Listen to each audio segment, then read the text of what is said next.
नमस्कार, जय हिंद दोस्तों बिहार दरोगा। देखिए, बिहार दरोगा क्वेश्चन बैंक निकाला गया है रोशन सर के द्वारा और ये आपका थर्ड एडिशन आप बोल सकते हैं। दोस्तों, ये जो आपका बिहार दरोगा क्वेश्चन बैंक निकाला गया है, इसमें डिस्कशन बहुत ही बेहतरीन तरीके से दिया गया है। इसमें देखिए आपको लिखा गया कि वर्तमान सभी दरोगा परीक्षाओं के लिए औसतन देखेंगे तो 60% प्रश्न जो है इसी पुस्तक से देखने को मिलेंगे। भर्ती दोस्तों जो है हमारा अगले महीने में या फिर इसी महीने में देखने को मिल सकता है। कभी भी हमारा जो है भर्ती आ सकता है। टाइम आपके पास अधिक नहीं है, रिवीजन अच्छे तरीके से कीजिए, सेट बनाइए और एकदम जम के तैयारी कीजिए। इसमें देखेंगे तो आपका 25 सेट दिया गया है। और जो आज का हमारा वीडियो होने वाला है आप सभी को बता दें दोस्तों, इसमें आज का हमारा वीडियो जो होने वाला है 14 नंबर का सेट होने वाला है। चलिए इसका हम कंटेंट देख लेते हैं। तो ये कंटेंट में आके देखेंगे तो ये आपका सेट नंबर 14 होने वाला है। ये आपका मुख्य परीक्षा जो है 29 नवंबर 2020 को पेपर हुआ था, इसी को हम देखेंगे। और जो इसका नोट्स दिया गया है इसको हम अलग अलग वीडियो में देखेंगे ताकि आपको अलग अलग तरीके से मिल पाए। अब एक ही में करेंगे तो कोई मतलब नहीं बनेगा, ठीक है। तो चलिए वीडियो को शुरू करते हैं। आज का पहला हमारा क्वेश्चन क्या है देख लेते हैं। चलिए वीडियो को शुरू करते हैं। ये आपका परीक्षा तिथि की बात करते हैं तो आपका 29 नवंबर 2020 को ये आपका पेपर है। ये आपका मुख्य परीक्षा का पेपर है। चलिए लाइन बाय लाइन इसको हम देखेंगे। और पहला हमारा क्वेश्चन है कि अंतर्राष्ट्रीय महिला दिवस कब मनाया जाता है। कलर चेंज करते हैं, रेड करते हैं। इसका आंसर होगा 8 मार्च। देखिए 6 अप्रैल को जो है विकास एवं शांति के लिए अंतर्राष्ट्रीय खेल दिवस। 18 दिसंबर की बात करते हैं तो विश्व अल्पसंख्यक अधिकार दिवस और अंतर्राष्ट्रीय प्रवासी दिवस। 15 जनवरी की बात करते हैं थल सेना दिवस।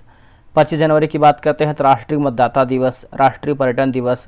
13 फरवरी जो है आपका राष्ट्रीय महिला दिवस के रूप में मनाते हैं। 22 मार्च की बात करते हैं तो विश्व जल दिवस और बिहार दिवस के रूप में मनाते हैं। 22 अप्रैल विश्व यानी पृथ्वी दिवस के रूप में मनाते हैं। 8 अक्टूबर भारतीय वायुसेना दिवस। 4 दिसंबर की बात करते हैं तो भारतीय नौसेना दिवस के रूप में मनाते हैं। 10 दिसंबर को जो है अंतर्राष्ट्रीय मानवाधिकार दिवस के रूप में हम मनाते हैं। अगला है कि नौजवान भारत सभा की स्थापना किसने किया था। आंसर होगा Bhagat Singh, option number D. देखिए स्थापना वर्ष जो है आपका 1926 में पंजाब में किया गया था। संस्थापक की बात करते हैं तो भगत सिंह, छब्बीर दास एवं यशपाल थे। उद्देश्य की बात करते हैं तो देश के नवयुवकों में देशभक्ति की भावना जागृत कर मजदूर और किसान के राज्य की स्थापना करना है। मुख्य कार्यकर्ता की बात करते हैं तो केदारनाथ सहगल, शार्दुल सिंह, डॉक्टर भूपेंद्र नाथ दत्त, श्रीपाद अमृत डांगे, चंद्रशेखर आज़ाद, राजगुरु और जयपाल सोडी, पिंडी दास एवं यशपाल आदि। 1928 में इस सभा की हिंदुस्तान सोशलिस्ट रिपब्लिकन एसोसिएशन की में जो है विलय कर दिया गया। सुभाष चंद्र बोस और आज़ाद हिंद फौज। आज़ाद हिंद फौज की स्थापना का विचार जो है सर्वप्रथम कैप्टन मोहन सिंह के मन में आया। आज़ाद हिंद का सफलतापूर्वक स्थापना का श्रेय जो है रास बिहारी बोस को दिया जाता है। आज़ाद हिंद फौज के प्रथम डिवीज़न का गठन जो है 1 सितंबर 1942 को कैप्टन मोहन सिंह के द्वारा किया गया, परंतु वह जो है असफल रहा। जून 1943 में सुभाष चंद्र बोस टोक्यो पहुंचे। रास बिहारी बोस सुभाष चंद्र बोस से काफ़ी प्रभावित थे। जुलाई 1943 ने INA का नेतृत्व रास बिहारी बोस ने सुभाष चंद्र बोस को सौंप दिया। 21 अक्टूबर 1943 को सुभाष चंद्र बोस ने सिंगापुर में आज़ाद हिंद फौज के सर्वोच्च सेनापति के रूप में चुने गए तथा उन्होंने स्वतंत्र भारत की अस्थायी सरकार का गठन किया। यहीं पर उन्होंने तुम मुझे खून दो मैं तुम्हें आज़ादी दूंगा और दिल्ली चलो का नारा दिया। जुलाई 1944 को आज़ाद हिंद रेडियो के प्रसारण में बोस ने गांधी जी को राष्ट्रपिता कहकर संबोधित भी किया था। एक सेकेंड आगे देखेंगे।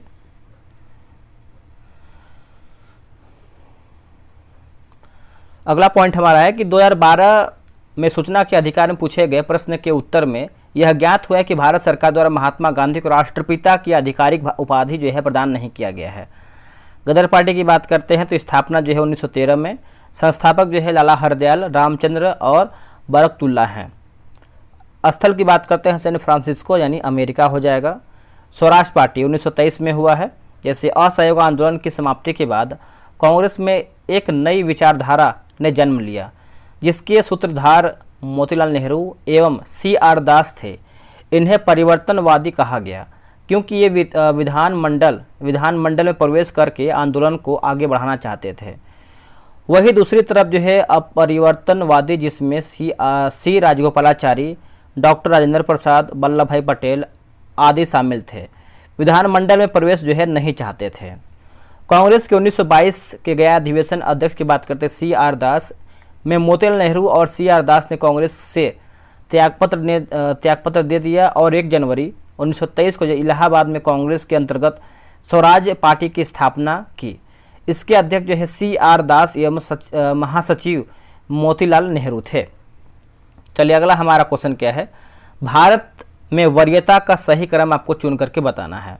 ऑप्शन नंबर सी होगा। देखिए, राष्ट्रपति, उपराष्ट्रपति, प्रधानमंत्री, राज्यों के राज्यपाल और भूतपूर्व राष्ट्रपति हो जाएंगे। ऑप्शन नंबर सी होगा।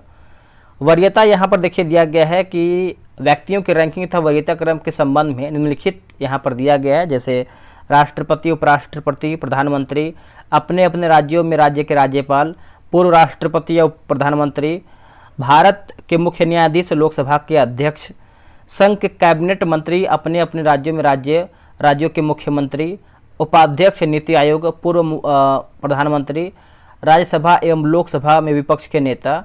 7 का क, भारत रत्न अलंकरण के प्राप्तकर्ता, भारत में प्रत्येक प्रदेश के असाधारण तथा पूर्णाधिकारी, राजदूत एवं राष्ट्रमंडल देशों के उच्चायुक्त, अपने अपने राज्यों के बाहर राज्यों के मुख्यमंत्री, अपने अपने राज्यों के बाहर राज्यों के राज्यपाल।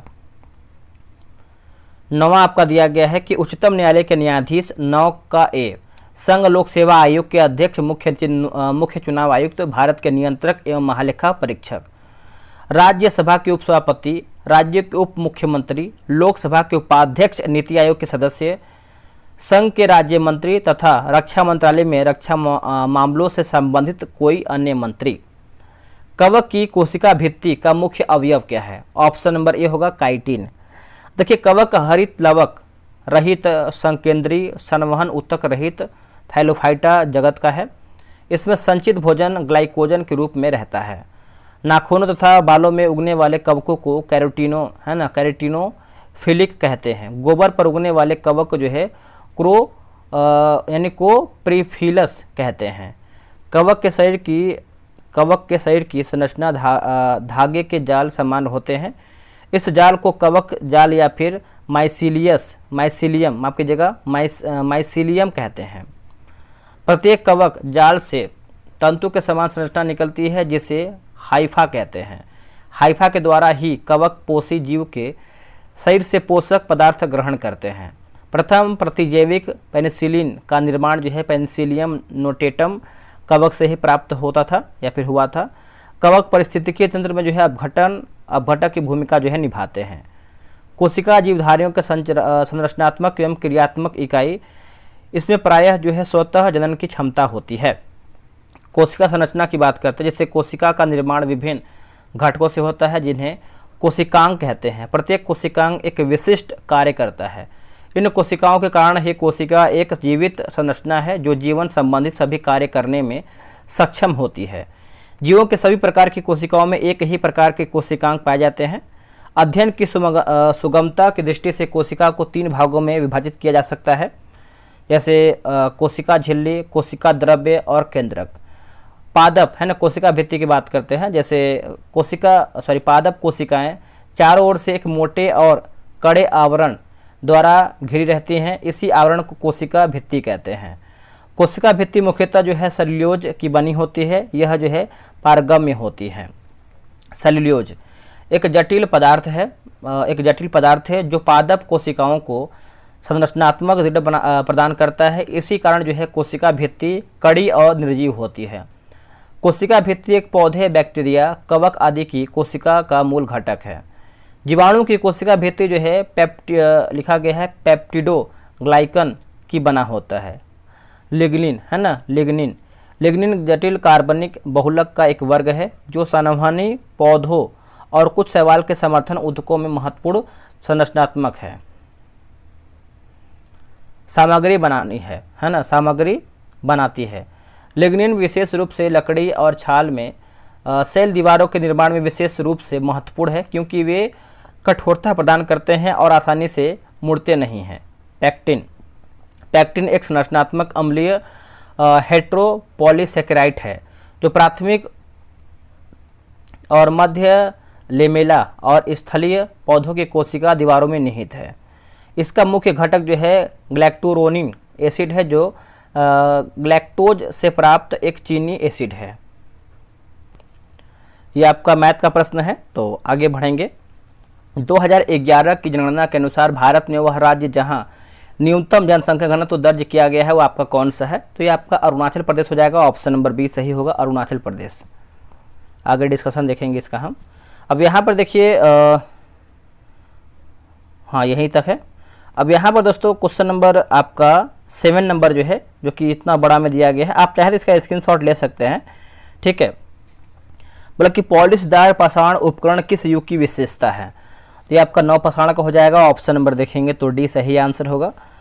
कुछ पॉइंट हम इसमें देख लेते हैं, जैसे अगर आप बोलेंगे तो पूरा ही पढ़ देंगे हम, जैसे पढ़ ही देते हैं। निम्न पूरा पाषाण काल, जैसे संस्कृति के लक्षण, मुख्य स्थल और महत्व, उपकरण एवं विशेषताएं। जैसे संस्कृति के लक्षण की बात करते हैं निम्न पूरा पाषाण काल में, तो सल्क, कणासा, खंडक, उपकरण, संस्कृति। स्थल की बात करें जैसे पंजाब, कश्मीर, सोहन घाटी, सिंगरौली घाटी, छोटा नागपुर, नर्मदा घाटी, कर्नाटक, आंध्र प्रदेश। और इसका आप चाहे तो स्क्रीनशॉट ले सकते हैं, ठीक है। आगे हम पढ़ लेते हैं, जैसे ये सब जो आपके लिए इम्पोर्टेंट है उसको हम पढ़ लेते हैं जो जरूरी है। जैसे ताम्र पाषाणकालीन स्थल देखेंगे, जैसे आहार की बात करते हैं धातुओं को गलाना व धातु कर्म, पत्थर के घर। और गिलुंड की बात करते हैं तो यदा कदा पकी हुई ईंटों का इस्तेमाल। नवदातोड़ी की बात करते हैं तो प्रायः सभी प्रकार के खाद्यान्नों की खेती। और दाइमाबाद जो है आपको गोदावरी घाटी में स्थित विशालतम जोरवे संस्कृति स्थल से, जो कि कांसे की वस्तुएं मिलने के कारण जो है प्रसिद्ध। और यहाँ पे कायथा मिट्टी से पूते फर्श मिट्टी के बर्तनों में हड़प्पा संस्कृति से पहले के तत्व। मालवा यानी मध्य प्रदेश की बात करते हैं, शानदार ताम्रयुगीन मिट्टी के पात्र और धुरी वाले चक्र, गैर हड़प्पा संस्कृति। चिरांद सेनुआर, सोनपुर बिहार, पश्चिम बंगाल में महिपसद, जैसे संबंधित राज्यों में प्रमुख स्थल दिया गया है। अब आते हैं क्वेश्चन नंबर हम 8 देख लेते हैं।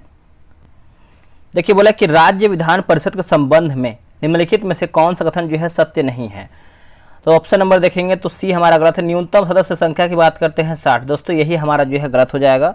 60 नहीं है दोस्तों, इसमें देखिए आपका 40 से कम नहीं हो सकता है ना। तो इसका हम डिस्कशन पढ़ लेते हैं, इस तरीके से आपका डिस्कशन दिया गया है। देखिए उपयुक्त कथन जो है सत्य नहीं है, क्योंकि ये विधान परिषद के सदस्यों की कुल संख्या जो 40 से कम नहीं हो सकता है। विधान परिषद, देखिए किसी राज्य में विधान परिषद की स्थापना और समाप्ति, देखिए स्थापना और समाप्ति का प्रावधान जो है अनुच्छेद 169 में जो है दिया गया है। विधान परिषद राज्य विधान मंडल का जो है उच्च सदन होता है। वर्तमान में केवल 6 राज्य, जैसे उत्तर प्रदेश 100, कर्नाटक 75, महाराष्ट्र जो है 78 यानी 78 होगा, बिहार 75, आंध्र प्रदेश 58 तथा तेलंगाना जो है 40 विधान परिषद विद्यमान है। अगला है कि विधान परिषद के कुल सदस्यों की संख्या उस राज्य की विधानसभा के कुल सदस्यों की संख्या की 1/3 से अधिक नहीं हो सकती है, किंतु किसी भी अवस्था में विधान परिषद के सदस्यों की कुल संख्या 40 से कम नहीं हो सकती है। विधान परिषद का सदस्य बनने के लिए न्यूनतम आयु सीमा जो है 30 वर्ष है। देखिए विधान परिषद के प्रत्येक सदस्य का कार्यकाल जो है 6 वर्ष होता है, किंतु प्रति दूसरे वर्ष 1/3 सदस्य अवकाश ग्रहण करते हैं, वह उनके स्थान पर नवीन सदस्य निर्वाचित होते हैं। यदि कोई व्यक्ति किसी सदस्य की मृत्यु या त्यागपत्र द्वारा हुई आकस्मिक रिक्ति को भरने के लिए निर्वाचित होता है तो वह सदस्य शेष अवधि के लिए ही सदस्य जो है रहता है, 6 वर्ष के लिए नहीं। विधान परिषद के सदस्यों का निर्वाचन अनुपातिक प्रतिनिधित्व ही एकल संक्रमणीय मत पद्धति द्वारा जो है होता है।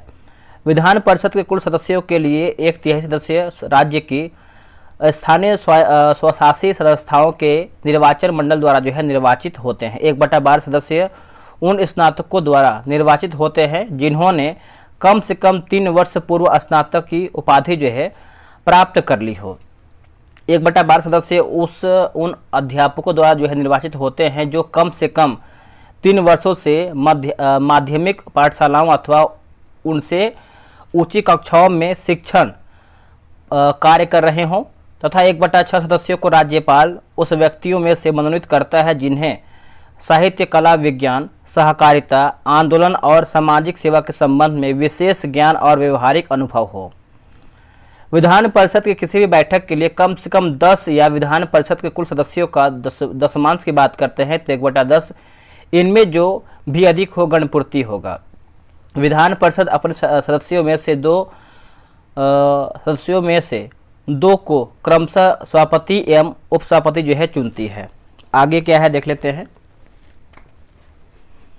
अगला है कि सभापति एवं उपसभापति को राज्य विधानमंडल द्वारा जो है निर्धारित वेतन एवं भत्ते जो है प्राप्त होते हैं। सभापति उपसभापति को संबोधित कर व उपसभापति सभापति को संबोधित कर त्यागपत्र दे सकता है अथवा परिषद के सदस्यों के बहुमत से पारित प्रस्ताव द्वारा उसे अपदस्थ भी किया जा सकता है, किंतु ऐसे किसी प्रस्ताव को लाने के लिए 14 दिनों की जो है पूर्व सूचना आवश्यक है। शिवाजी से संबंधित निम्नलिखित घटनाओं का सही क्रम क्या है? ऑप्शन नंबर देखेंगे तो बी हो, इसे पुरंदर दुर्ग पर विजय, सूरत की पहली लूटमार, राज्याभिषेक, कर्नाटक का आक्रमण हो जाएगा। इसको पढ़ते हैं। देखिए, मराठा साम्राज्य का संस्थापक शिवाजी थे। शिवाजी का जन्म जो है 6 अप्रैल 1627 में सिवनेर दुर्ग यानी जुन्नार के समीप में हुआ था। शिवाजी के पिता का नाम जो है शाहजी भोसले तथा माता का नाम जो है जीजाबाई था। शिवाजी ने 1646 ईस्वी में पूना के पास स्थित तोरण का किला और 1648 में पुरंदर के किले को जीता। शिवाजी द्वारा जो है सूरत अभियान 1664 ईस्वी में किया गया था। शिवाजी का राज्याभिषेक की बात करते हैं 1674 ईस्वी में हुआ था। 1656 ईस्वी में जो है शिवाजी ने रायगढ़ को अपनी जो है राजधानी बनाया था। शिवाजी को राजा की उपाधि जो है औरंगजेब ने दिया था। शिवाजी ने सूरत को 1664 ईस्वी एवं 1670 ईस्वी में लूटा। पुरंदर की लड़ाई जो है 1665 ईस्वी में मुगल साम्राज्य और मराठा साम्राज्य के बीच लड़ा गया था। पुरंदर की संधि जो है 1665 ईस्वी में महाराजा जयसिंह एवं शिवाजी के मध्य संपन्न हुई। 5 जून 1674 ईस्वी में जो शिवाजी ने रायगढ़ राजधानी में वाराणसी काशी के प्रसिद्ध विद्वान श्री गंगा भट्ट द्वारा जो है अपना राज्याभिषेक करवाया। मूल रूप से जो है गंगा भट्ट महाराष्ट्र का एक सम्मानित ब्राह्मण था जो लंबे समय से वाराणसी में रह रहा था। 1677 में गोलकुंडा के 2 ब्राह्मण मंत्रियों मदत्रा एवं अकत्रा की सहायता से शिवाजी ने अपना अंतिम अभियान कर्नाटक यानी जिंजी का किला में जो है किया था। ये मैथ का क्वेश्चन है। आगे बढ़ते हैं। अगला है क्वेश्चन नंबर 11। निम्नलिखित में से कौन सा प्रत्यक्ष लोकतंत्र का साधन नहीं है? ऑप्शन नंबर देखेंगे तो डी होगा, जो कि गैरीमैंडरिंग प्रत्यक्ष लोकतंत्र का साधन नहीं है। देखिए, गैरीमैंडरिंग यह प्रत्यक्ष लोकतंत्र का साधन नहीं है। इसका उपयोग राजनीतिक दलों द्वारा चुनावी जिले की सीमाओं में हेर फेर करके किसी विशेष पार्टी या चुनावी समूह के लिए अनुचित लाभ स्थापित करने के लिए किया जाता है। राजनीतिक दलों को जब यह एहसास हो जाता है कि कुछ भी करें समाज के कुछ वर्ग उन्हें कभी वोट नहीं देंगे, तब गैरीमैंडरिंग पद्धति को लगाकर निर्वाचन क्षेत्र के जो है सीमाओं को बदलते हैं। हाल ही में अमेरिका के 2020 की जनगणना के परिणाम प्रस्तुत किए गए थे।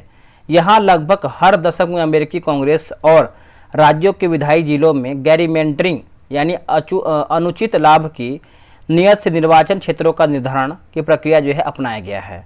जनमत संग्रह एक ऐसा प्रत्यक्ष मतदान है जिसमें किसी क्षेत्र विशेष के सभी मतदाताओं को मतदान के द्वारा किसी एक विशेष प्रस्ताव को स्वीकार अथवा अस्वीकार करने के लिए कहा जाता है।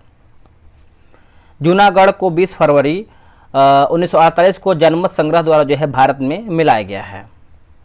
ये आपका रीजनिंग का क्वेश्चन है। आगे देखेंगे। भारत के उत्तरी पश्चिमी भाग में शीतकालीन वर्षा मुख्य रूप से निम्नलिखित कारणों से होती है। इसका आंसर होगा पश्चिमी विक्षोभ हो जाएगा। ये जो है सही होगा। देखिए, पश्चिमी विक्षोभ के कारण जो है लगभग 3% वर्षा होती है। लौटते मानसून या उत्तर पूर्वी मानसून से 17% वर्षा होती है। भारत में सबसे कम वर्षा जो है लेह में होता है। उत्तरी भारत के मैदानी भागों में शीत ऋतु में वर्षा पश्चिमी विक्षोभ या जेट स्ट्रीम के कारण जो है होती है। राजस्थान में इस वर्षा को मावट कहते हैं। क्या कहते हैं? मावट। जाड़े के दिनों में जनवरी फरवरी महीने में तमिलनाडु के तटों पर या कोरोमंडल तट पर वर्षा लौटती हुई मानसून या उत्तरी पूर्वी मानसून के कारण होती है। ग्रीष्म ऋतु में असम एवं पश्चिम बंगाल राज्यों में तीव्र आर्द्र हवाएं चलने लगती है, जिनसे गरज के साथ वर्षा हो जाती है। इन हवाओं को पूर्वी भारत में नार्वेस्टर एवं बंगाल में काल बैसाखी के नाम से जाना जाता है। कर्नाटक में से जो है चेरी ब्लॉसम एवं कॉफ़ी कहा जाता है, जो काफ़ी की कृषि के लिए जो है लाभदायक होता है। आम के फसल के जो है लाभदायक होने के लिए कारण इसे दक्षिण भारत में आम वर्षा कहते हैं। वर्षा ऋतु में उत्तर पश्चिमी भारत तथा पाकिस्तान में उष्ण दाब क्षेत्र बन जाता है, जिसे मानसून गर्त कहते हैं। इसी समय उत्तरी अंतः उष्ण अभिसरण उत्तर की ओर खिसकने लगती है, जिसके कारण जो है विषुवत रेखीय पछुआ पवन एवं दक्षिणी गोलार्ध की दक्षिणी पूर्वी वाणिज्यिक पवन विषुवत रेखा को पार कर फेरेल के नियम का अनुसरण करते हुए भारत में प्रवाहित होने लगती है, जिसे दक्षिण पश्चिम मानसून के नाम से दोस्तों ये आपका जाना जाता है। भारत की अधिकांश वर्षा लगभग 80% इसी मानसून से होती है। गारो खासी एवं जयंतिया पहाड़ियों पर बंगाल की खाड़ी से आने वाली हवाएं दक्षिण पश्चिम मानसून की शाखा अधिक वर्षा लाती है, जिसके कारण जो है यहाँ जो है स्थित मसिनदाम मेघालय विश्व में सर्वाधिक वर्षा प्राप्त करने वाला स्थान लगभग 1141 सेंटीमीटर है। ये सब आपका मैथ का क्वेश्चन दिया गया है। अब आते हैं क्वेश्चन नंबर 16 पे। निम्नलिखित में से कौन सा पृथ्वी के घूर्णन का प्रभाव नहीं है? तो ऋतु परिवर्तन दोस्तों आपका नहीं है, ऑप्शन नंबर डी। तो पृथ्वी की गतियाँ, देखिए पृथ्वी की 2 गतियाँ हैं, जैसे घूर्णन गति, दैनिक गति, या फिर परिक्रमण गति या फिर वार्षिक गति होगा। घूर्णन अथवा दैनिक गति, पृथ्वी अपने अक्ष पर पश्चिम से पूरब दिशा में घूमती है, जिसे पृथ्वी के घूर्णन परिभ्रमण कहते हैं। यह परिभ्रमण करने में 23 घंटे 56 मिनट व 4 सेकंड का समय लगता है। दैनिक गति के प्रभाव की बात करते हैं तो दिन व रात का होना, ग्लोब पर किसी स्थान की स्थिति का निर्धारण, दैनिक ज्वार भाटा में समय का अंतर होना, हवाओं और धाराओं की दिशा का बदलाव। नोट, पृथ्वी का अक्ष अपने कक्षा तल के साथ 66 डिग्री का जो है कोण बनाता है। परिक्रमण अथवा वार्षिक गति, देखिए अपने अक्ष पर घूमने के साथ साथ सूर्य की एक परिक्रमा या एक चक्कर लगाने में पृथ्वी द्वारा लिया गया समय परिक्रमण अथवा वार्षिक गति कहलाता है। पृथ्वी द्वारा सूर्य की एक परिक्रमा करने में लिया गया समय 356 दिन 5 घंटा 48 मिनट व 46 सेकेंड। वार्षिक गति का प्रभाव की बात करते हैं, जैसे सूर्य के किरणों का सीधा और तिरछा चमकना, दिन व रात की लंबाई में अंतर, ऋतु परिवर्तन होना की बात करते हैं तो कर्क और मकर रेखाओं का निर्धारण, विषुव तथा उपसौर एवं अपसौर की स्थिति का होना। 22 दिसंबर को सूर्य मकर रेखा पर लंबवत चमकती है और 21 जून को कर्क रेखा पर, 23 सितंबर और 21 मार्च को पृथ्वी पर दिन व रात बराबर होता है। नोट, विषुवत वृत्त पर दिन और रात की अवधि जो है समान होती है। चलिए अगला हमारा है कि आपातकाल की उद्घोषणा हो तब निम्नलिखित में से कौन से मूल अधिकार को छोड़कर अन्य सभी मूल अधिकारों के परिवर्तन के लिए न्यायालय में जाने का अधिकार निलंबित रहता है? किसको छोड़ करके? तो अनुच्छेद 20 और 21 को छोड़ करके ऑप्शन नंबर ए सही होगा। देखिए राष्ट्रीय आपातकाल अनुच्छेद 352, इसकी घोषणा निम्नलिखित में किसी भी आधार पर राष्ट्रपति के द्वारा की जाती है। एक यानी पहला युद्ध, बाह्य आक्रमण और सशस्त्र विद्रोह। और क्या दिया गया है देखेंगे, अनुच्छेद 358 एवं 359 राष्ट्रीय आपातकाल में मूल अधिकार पर प्रभाव का वर्णन करते हैं। अनुच्छेद 358 अनुच्छेद 19 द्वारा दिए गए मूल अधिकारों के निलंबन से संबंधित है, जबकि अनुच्छेद 359 अन्य मूल अधिकारों के निलंबन अनुच्छेद 20 एवं 21 द्वारा प्रदत्त अधिकारों को छोड़कर से संबंधित है। अनुच्छेद 358 के अनुसार जब राष्ट्रीय आपातकाल या फिर आपात की उद्घोषणा की जाती है तब अनुच्छेद 19 द्वारा प्रदत्त 6 मूल अधिकार स्वतः ही निलंबित हो जाते हैं। दूसरे शब्दों में राज्य अनुच्छेद 19 द्वारा प्रदत्त 6 मूल अधिकारों को जो है कम करने अथवा हटाने के लिए जो है कानून बना सकता है अथवा कोई कार्यकारी निर्णय ले सकता है। ऐसे किसी कानून अथवा कार्य को इसी आधार पर कि यह अनुच्छेद 19 द्वारा प्रदत्त 6 अधिकारों का उल्लंघन है, चुनौती नहीं दिया सकता है। जब राष्ट्रीय आपातकाल समाप्त हो जाता है तब अनुच्छेद 19 स्वतः जो है पुनर्जीवित हो जाता है। 1978 में 44वें संविधान संशोधन अधिनियम अनुच्छेद 358 की संभावना पर 2 प्रकार के प्रतिबंध लगा दिया गया है।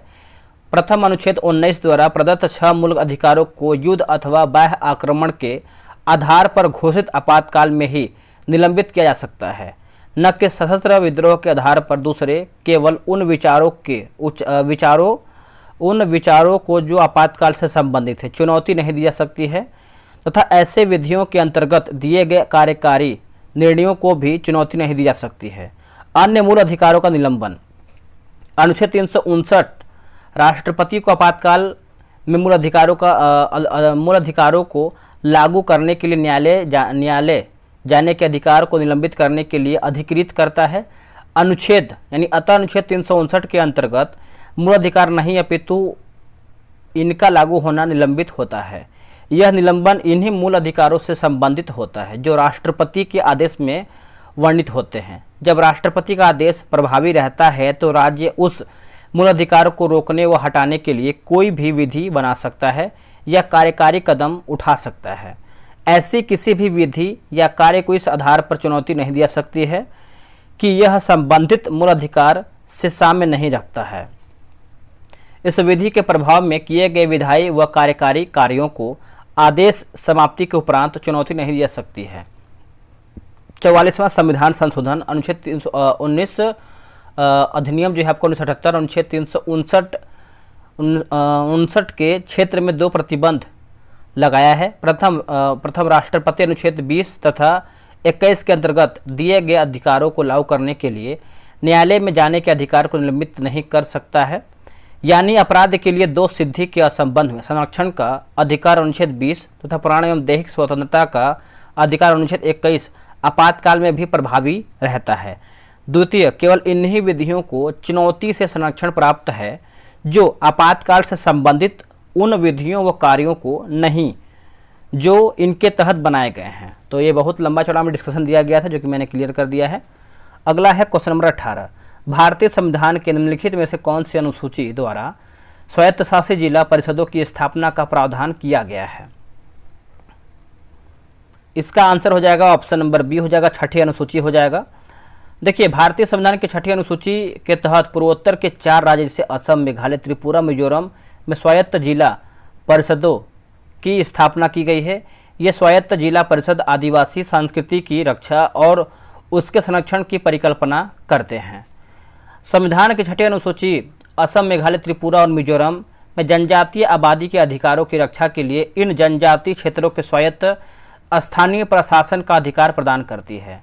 यह विशेष प्रावधान संविधान के अनुच्छेद 244 के क्लॉज 2 और अनुच्छेद 275 के क्लॉज 1 के तहत जो है प्रदान किया गया है। 6ठी अनुसूची स्वायत्त जिला परिषद के माध्यम से इन क्षेत्रों के जो है प्रशासन में स्वायत्तता जो है प्रदान करती है। इन परिषदों को अपने अधिकार क्षेत्र के तहत आने वाले क्षेत्र के संबंध में कानून बनाने का अधिकार है, जिनमें भूमि, जंगल, खेती, विरासत, आदिवासियों के स्वदेशी रीति रिवाजों और परंपराओं से आदि से संबंधित कानून शामिल है। साथ ही इन भूमि स्वराज तथा कुछ अन्य करों को इकट्ठा करने का भी अधिकार प्राप्त है। एडीसी शासन की तीनों शाखाओं जैसे विधानमंडल, कार्यपालिका, न्यायपालिका के संबंध में विशिष्ट शक्तियां और जिम्मेदारियां रखते हुए एक लघु राज्य की तरह जो है कार्य करते हैं। 3ठी अनुसूची, इसमें विभिन्न पदाधिकारी जैसे मंत्री, उच्चतम एवं उच्च न्यायालय के न्यायाधीश द्वारा पद ग्रहण समय की जाने वाली जो है शपथ का उल्लेख है। 8वीं की बात करते हैं तो इसमें भारत की 22 भाषाओं का उल्लेख है। मूल रूप से जो है 8वीं अनुसूची में जो है 14 भाषा थी। 1967 21वां संविधान संशोधन सिंधी को जोड़ा गया। 1992 में बात करते हैं तो 71वां संविधान संशोधन कोंकणी, मणिपुरी, नेपाली को जोड़ा गया। 2003 92वां संविधान संशोधन, इसमें देखिए मैथिली, संथाली, डोंगरी और बोडो को 8वीं अनुसूची में जो है जोड़ा गया। 10वीं अनुसूची यह संविधान में 52वां संविधान संशोधन 1985 ईस्वी के द्वारा जो है जोड़ा गया। इसमें दल बदल से संबंधित प्रावधानों का उल्लेख किया गया है। अगला कि एफला विष का उत्पादन होता है तो ये आपका कवक द्वारा होता है, ऑप्शन नंबर डी सही होगा, कवक। बोले कि एफ्लाटॉक्सिन जहरीले कैंसर जनक और उत्सर्जन जीवित होते हैं जो कुछ मोल्ड द्वारा जो है उत्पादित होता है। एफ्लाटॉक्सिन नामक पदार्थ पालतू पशुओं के लिए जो है हानिकारक होता है। एफ्लाटॉक्सिन नामक पदार्थ जो है एस्परजिलियस फ्लैक्स नामक कवक से प्राप्त किया जाता है, जो कि विषैला होता है। कवक हरित लवक रहित संकेंद्रीय संवहन ऊतक रहित थैलोफाइटा हैं। कवक का अध्ययन जो है आपका माइकोलॉजी कहलाता है। क्या होता है? माइकोलॉजी दोस्तों कहलाता है। पर्णहरित विहीन होने के कारण जो है कवक अपना भोजन स्वयं नहीं बना पाते हैं, अतः ये जो है विविधध्रुवी होते हैं। इसमें जो है संचित भोजन ग्लाइकोजन के रूप में रहता है। इनकी कोशिका भित्ति जो है काइटिन की बनी होती है। शैवाल या एल्गी पादप जगत का सबसे सरल जलीय जीव जो प्रकाश संश्लेषण क्रिया द्वारा जो है भोजन का निर्माण करता है। शैवालों के अध्ययन को जो है फाइकोलॉजी कहते हैं। शैवाल की कोशिका भित्ति जो है सेलुलोज की बनी होती है। शैवाल में प्रजनन प्रायः अलैंगिक विधि द्वारा जो है जीवाणुओं के माध्यम से होता है। अगला है कि लेमिनेरिया शैवाल से सोडियम लेमिनेरिन सल्फेट प्राप्त होता है, जो खून को जमने से रोकता है। अगला कि एल्जीनिक एसिड समुद्री शैवाल से निकलता है। इसका उपयोग जो है रबर उद्योग में लेटेक्स के उपचार में होता है। प्रोटोडर्मा शैवाल कछुए के पीठ पर उगता है, जो कि क्लेडोफोरा नामक शैवाल घेंघे के ऊपर जो है रहता है। अगला है कि ऑसिलेटेरिया शैवाल मनुष्य एवं दूसरे जंतुओं की आंतड़ियों में, है ना, तड़ियों में पाया जाता है। विषाणु यानी वायरस।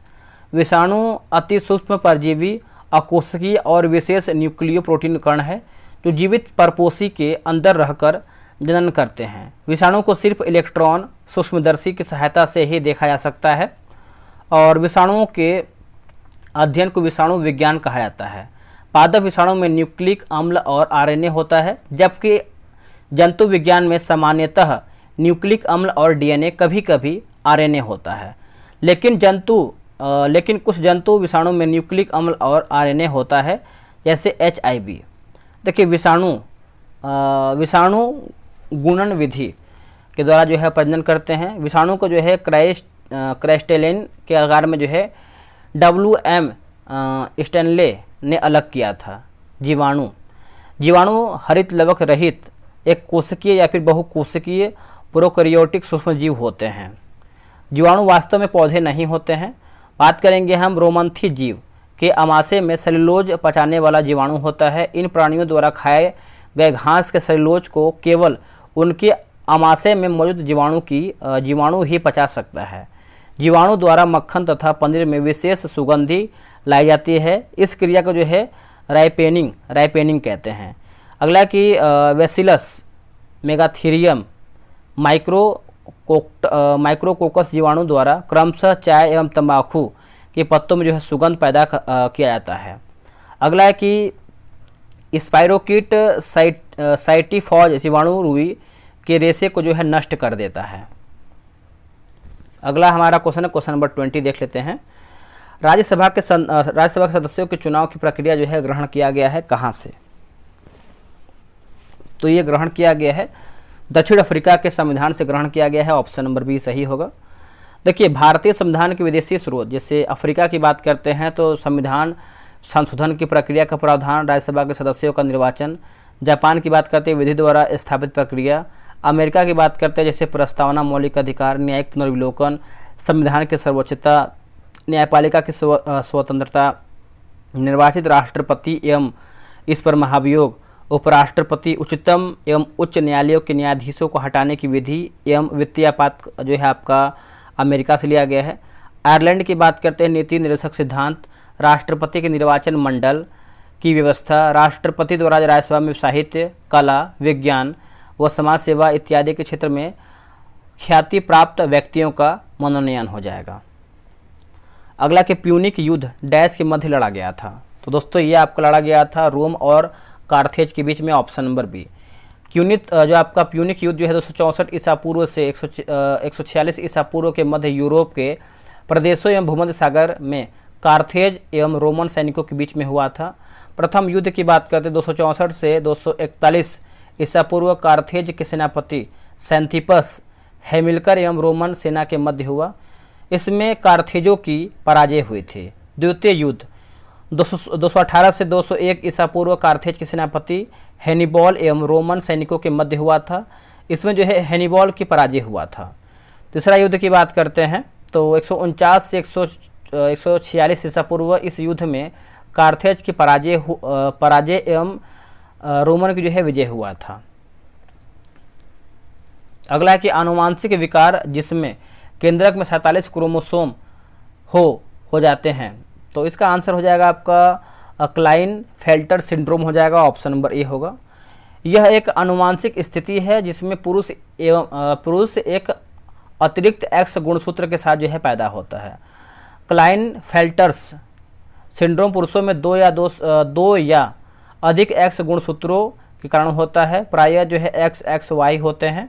इसमें एक अतिरिक्त एक्स गुणसूत्र के उपस्थिति के कारण जो है वृषण होते हैं, पर उसमें जो है शुक्राणु नहीं बनते हैं। ऐसे पुरुष जो है नपुंसक होते हैं। देखिए, क्लाइनफेल्टर सिंड्रोम एक पीढ़ी से दूसरे पीढ़ी में जाने वाला रोग नहीं है, बल्कि गर्भाधान के बाद अचानक हुई आनुवांशिक गड़बड़ी की वजह से जो है होता है। इसमें जाइगोट में गुणसूत्रों की संख्या सामान्य से अधिक 47 हो जाती है। ऐसे जाइगोट से उत्पन्न पुरुषों में स्त्रियोचित एवं स्तन स्त्रियों के समान विकसित हो जाते हैं। ऐसे पुरुष जो है आपके नपुंसक होते हैं। अगला है ग्लाइनफेल्टर सिंड्रोम के कारण एक अतिरिक्त एक्स गुणसूत्र का अस्तित्व तब होता है जब आनुवांशिक तत्व अंडे में असमान रूप में विभाजित हो जाता है। यह तब भी विकसित हो सकता है जब शुक्राणु में आनुवांशिक तत्व असमान रूप से विभाजित हो जाता है। यद्यपि यह आनुवांशिक विकारों में से एक है, यह परिवार के सदस्यों के माध्यम से नहीं किया जाता है। क्लाइनफेल्टर सिंड्रोम के लक्षण। क्लाइनफेल्टर सिंड्रोम वाले पुरुषों में कोई स्पष्ट लक्षण नहीं होते हैं। कुछ के बाल पतले, चौड़े कुल्हे और बढ़े हुए स्तन होते हैं। हर आदमी में अंडकोश छोटा रहता है, जबकि कुछ में लिंग वयस्क आकार तक नहीं बढ़ता है। अगला है कि क्लाइनफेल्टर सिंड्रोम के उपचार। जैसे क्लाइनफेल्टर सिंड्रोम के लिए विभिन्न प्रकार के जो है उपचार उपलब्ध हैं। रोगियों के लक्षणों और लक्षणों के आधार पर उपचार भिन्न होता है। उपचार जैसे प्रजनन उपचार यहाँ पर दिया गया है, मनोवैज्ञानिक परामर्श, अतिरिक्त स्तन ऊतक को हटाना, हार्मोनल रिप्लेसमेंट थेरेपी, समर्थन और क्षैतिज मूल्यांकन दिया गया है। Down syndrome. देखिए, डाउन सिंड्रोम एक आनुवांशिक विकार है जो असामान्य कोशिका विभाजन के कारण जो है गुणसूत्र 21 से अतिरिक्त आनुवांशिक सामग्री की वजह से होता है। इसे जो कि मंगोली जड़ता भी कहते हैं। डाउन सिंड्रोम वाले चेहरे की अस्पष्ट पहचान होती है। इसके कारण बुद्धि कमजोर होती है, विकास देर से होता है और इसके साथ थायराइड या दिल का रोग भी हो सकता है। टर्नर सिंड्रोम गुणसूत्र संबंधी समस्या जिसमें महिला केवल एक एक्स गुणसूत्र के साथ पैदा होती है। लक्षणों में ऊंचाई कम होना, यौनारंभ में देरी, बांझपन, हृदय विकार और कुछ प्रकार के सीखने की विकार में शामिल। थैलेसीमिया दिया गया है। देखिए, थैलेसीमिया बच्चों को माता पिता से आनुवांशिक तौर पर मिलने वाला रक्त होता है। इस रोग के होने पर शरीर की हीमोग्लोबिन निर्माण प्रक्रिया में गड़बड़ी हो जाती है, जिसके कारण जो है रक्त क्षीणता के लक्षण जो है प्रकट होते हैं। इसकी पहचान 3 माह की आयु के बाद ही होता है। अब आते हैं क्वेश्चन नंबर 23 पे। 23 नंबर हमारा क्या है? निम्नलिखित में से कौन मुख्यमंत्री के विषय में सही नहीं है? ऑप्शन नंबर डी होगा, राज्य मानवाधिकार आयोग का अध्यक्ष। ऑप्शन नंबर डी होगा। देखिए, राज्य मानवाधिकार आयोग एक बहुदलीय निकाय है जिसमें एक अध्यक्ष तथा 2 अन्य सदस्य होते हैं। राज्य मानवाधिकार आयोग का अध्यक्ष जो है उच्च न्यायालय का एक सेवानिवृत्त मुख्य न्यायाधीश होता है। राज्य मानवाधिकार आयोग के अध्यक्ष एवं अन्य सदस्यों का कार्यकाल 3 वर्ष अथवा 70 वर्ष की आयु दोनों में से जो पहले हो तब तक होता है। ये पुनः जो है नियुक्त के लिए पात्र हैं।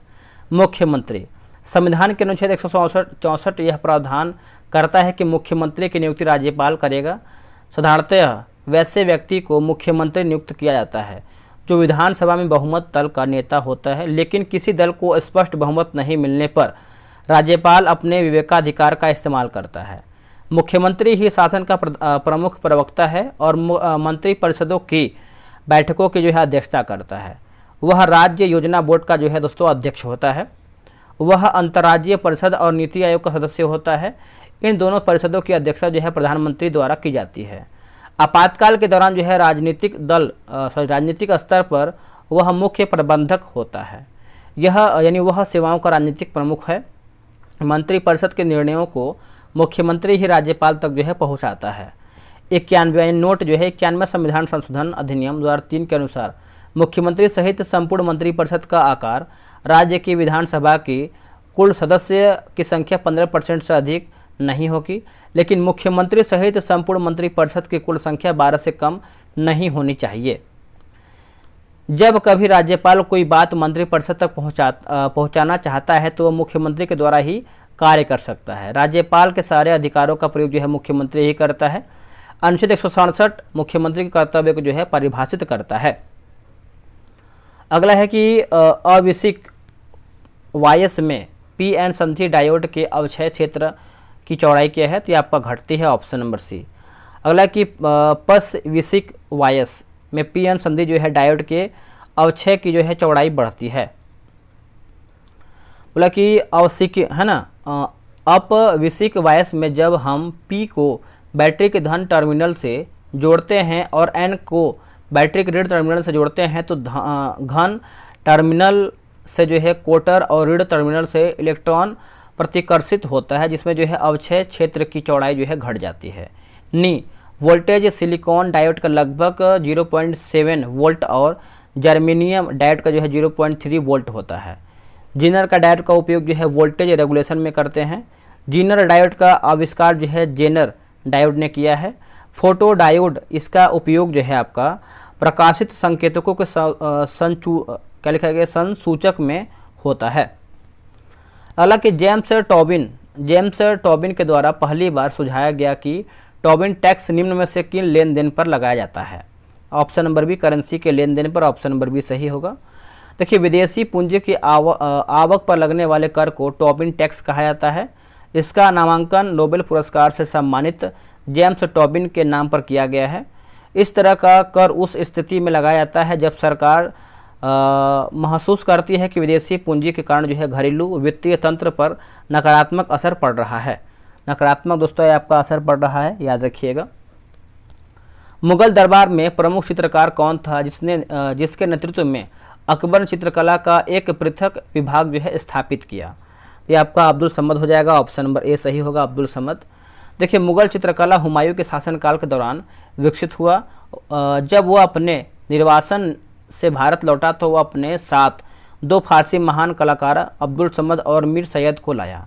इन दोनों कलाकारों ने स्थानीय कलाकारियों में अपनी स्थिति दर्ज कराई और धीरे धीरे मुगल चित्रकला का जो है विकास हुआ। अब्दुल समद व मीर सैयद अली को मुगल चित्र शैली का संस्थापक दोस्तों यह माना जाता है। अकबर के समय में मोहम्मद चित्रकार मीर सैयद अली, दसवंत बसावन, ख्वाजा अब्दुल समद, मुकुंद आदि थे। आईने अकबरी में कुल 17 चित्रकारों का जो है उल्लेख है, जिनमें जो है 13 हिंदू थे। अकबर ने मोहम्मद हुसैन कश्मीरी को जरी कलम तथा अब्दुल समद को सीरी कलम की उपाधि जो है प्रदान किया था। दीन ए इलाही धर्म का प्रावधान जो है पुरोहित अकबर था। अकबर के शासन काल के प्रमुख गायक जो है तानसेन, बाज बहादुर, बाबा रामदास एवं बैजू बाबरा थे। अकबर की शासन प्रणाली की प्रमुख विशेषता जो है मनसबदारी प्रथा थी। अकबर के समकालीन जो है प्रसिद्ध सूफी संत जो है शेख सलीम चिश्ती थे। ये आपका मैथ का प्रश्न है, आगे बढ़ते हैं। कृषि का काटो और जलाओ प्रतिरूप भारत के किस राज्य या फिर किस राज्य प्रदेश में प्रचलित है? तो ये आपको हो जाएगा उत्तर पूर्वी हो जाएगा, ऑप्शन नंबर डी। देखिए इसे जो है झूम कृषि के नाम से भी जाना जाता है। इसमें वृक्षों को काटकर एवं जलाकर भूखंड को साफ किया जाता है तथा इस राख को मृदा में मिलाकर उसे जो है भूखंड पर कृषि की जाती है। राज्य की बात करते हैं, कुराऊ स्थानीय नाम जो है आपका पश्चिमी घाट, कुमारी, मेघालय आपका बोगमा, मणिपुर पामलू। छत्तीसगढ़ की बात करते हैं दीपा, आंध्र प्रदेश का आपका पोडू या पेंडा, उड़ीसा का हो जाएगा आपका वामाडाबी और हिमाचल प्रदेश का आपका हो जाएगा खील होगा। भारत में किस उद्योग को कोकिंग कोयला के आयात की अपेक्षा जो है होती है? आंसर होगा आपका इस्पात उद्योग हो जाएगा, ऑप्शन नंबर सी होगा।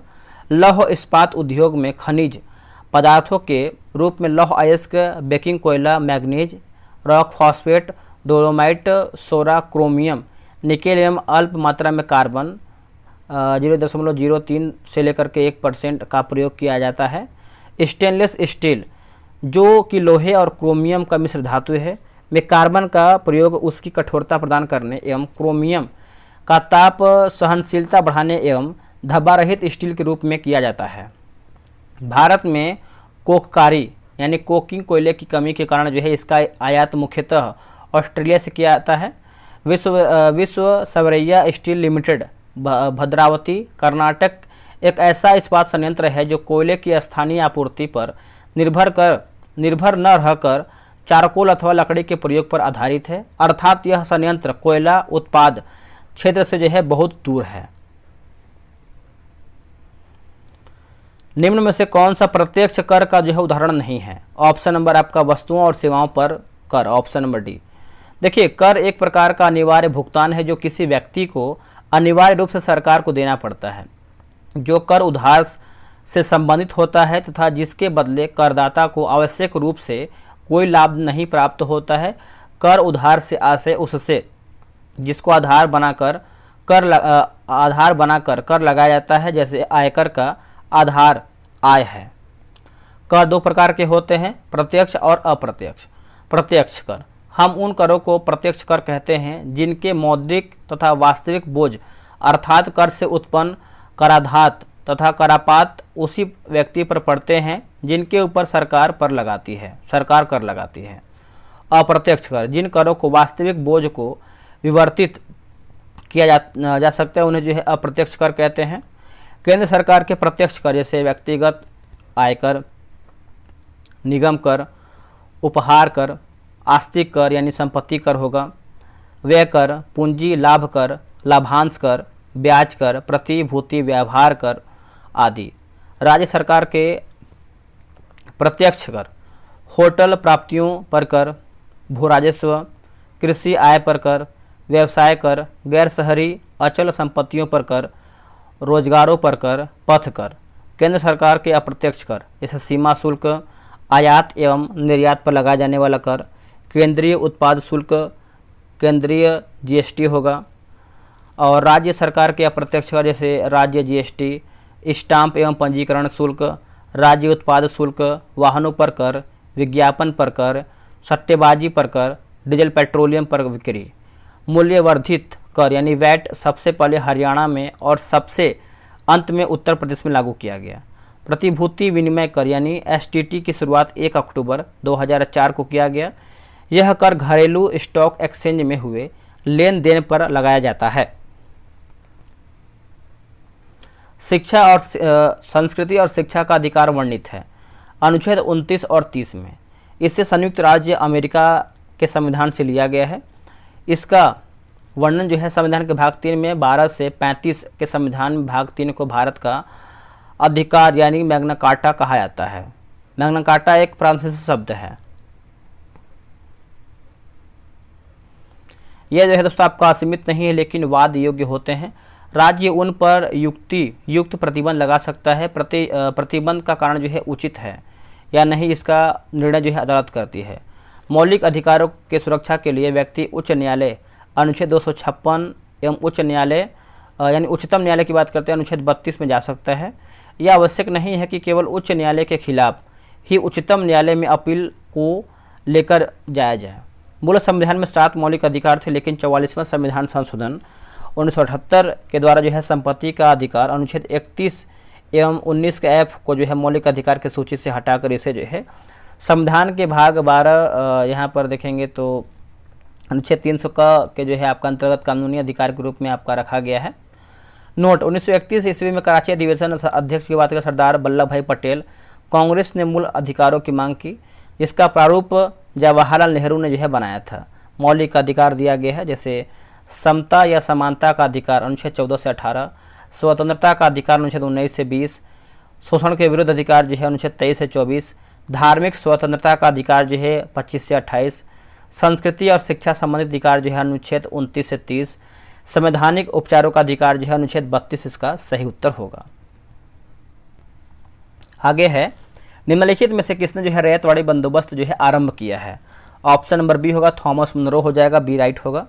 किसानों के साथ व्यक्तिगत रूप से किए गए लगान समझौते को रैयतवाड़ी कहा गया है। ये इस व्यवस्था के अंतर्गत ब्रिटिश भारत की 51% भूमि जो है शामिल थी। 1792 में रैयतवाड़ी व्यवस्था बारामहल जिले में पहली बार कर्नल रीड द्वारा जो है लागू किया गया। 1820 में यह व्यवस्था जो है मद्रास में लागू कर दिया गया और इसे सुचारू रूप से चलाने के लिए मुनरो को मद्रास का गवर्नर जो है नियुक्त किया गया। 1825 में व्यवस्था जो है बम्बई में लागू कर दिया गया। 1858 तक यह व्यवस्था जो है संपूर्ण दक्कन और अन्य क्षेत्र में लागू कर दिया गया। इस व्यवस्था की मुख्य विशेषता निम्न है, जैसे सरकार और किसान के बीच कोई बिचौलिया वर्ग नहीं था। भूमि का स्वामित्व किसानों को दिया गया, जिससे वे भूमि का विक्रय कर सकते थे एवं गिरवी रख सकते थे। लगान की अदायगी न होने पर भूमि जब्त की जा सकती थी। लगान अदायगी के प्रत्येक 30 वर्ष बाद पुनर्समीक्षा करने की व्यवस्था जो है किया गया था। आगे हमारा है, राजस्व के रूप में किसानों को उपज का 1/2 भाग देना था, जो धन के रूप में देना होता था। महालवाड़ी व्यवस्था। देखिए, महल शब्द में तात्पर्य है कि जागीर अथवा गांव। इस पद्धति में सरकार ने राजस्व के लिए कृषकों से सीधा संपर्क नहीं किया, बल्कि गांव या जागीरों की मुखिया या लंबरदार को राजस्व वसूली का आधार बनाया। 1822 ईस्वी में यह व्यवस्था प्रारंभ किया गया। व्यवस्था गंगा की घाटी, आधुनिक पश्चिमी उत्तर प्रदेश, मध्य प्रदेश के कुछ भाग तथा तत्कालीन संपूर्ण पंजाब में लागू किया गया। इस व्यवस्था में पहली बार लगान तय करने के लिए मानचित्रों तथा पंजियों का प्रयोग किया। इस व्यवस्था का जन्मदाता जो है हॉल्ट मैकेंजी था। 1833 ईस्वी में मार्टिन बर्ड तथा जेम्स टॉमसन के बंदोबस्त में यह अपने सबसे अच्छे रूप में सामने आई। प्रारंभ में इस व्यवस्था में लगान उत्पादन का 2/3 भाग था। बाद में इसे घटाकर उत्पादन का जो है 1/2 यानी 50% कर दिया गया। लॉर्ड कॉर्नवालिस इसने 1793 में अस्थायी बंदोबस्त की पद्धति लागू किया, जिसके तहत जमींदारों को अब भू राजस्व का लगान जो है 90% 10/11 भाग कंपनी को तथा व्यापार जो है 10% 1/10 भाग अपने पास रखना था। अस्थायी बंदोबस्त की योजना सर जॉन शोर ने बनाया था, जॉन शोर ने। इसे बंगाल, बिहार, उड़ीसा, बनारस एवं मद्रास के उत्तरी जिलों में लागू किया गया था, जिसमें जमींदार भू राजस्व की दर तय करने के लिए स्वतंत्र थे। भू राजस्व संग्रहण करने की विधि से क्षेत्रफल जो आपका 19%, जमींदारी रैयतवाड़ी जो है 51%, महलवाड़ी जो है 30%। पक्ष की बात करते हैं, जमींदार आपका हो जाएगा किसान, मुखिया का लंबरदार होगा। योजनाकार की बात Lord Cornwallis, John Shore, Read, Thomas Munro, Holt Mackenzie, Martin Bird, James Thomason. Cornwallis को भारत में नागरिक सेवा का जनक जो है माना जाता है। अगला कि पश्चिम बंगाल में होने वाले मानसून पूर्व की वर्षा जो है, वर्षा को क्या कहते हैं? तो काल बैसाखी, ऑप्शन नंबर डी होगा। देखिए, भारतीय मौसम विभाग ने वर्ष को 4 ऋतुओं में बांटा है। शीत ऋतु मध्य दिसंबर से मध्य मार्च तक, उष्मा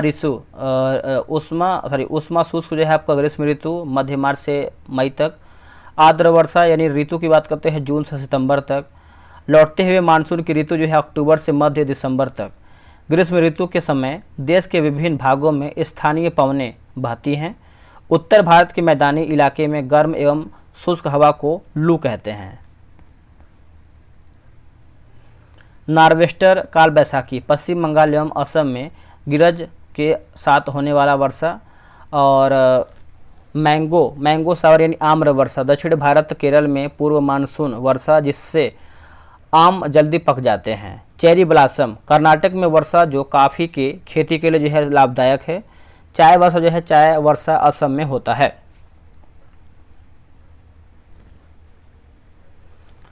भारत के राष्ट्रपति के चुनाव में हुए विवाद का निर्णय कौन करता है? ऑप्शन नंबर बी होगा सर्वोच्च न्यायालय।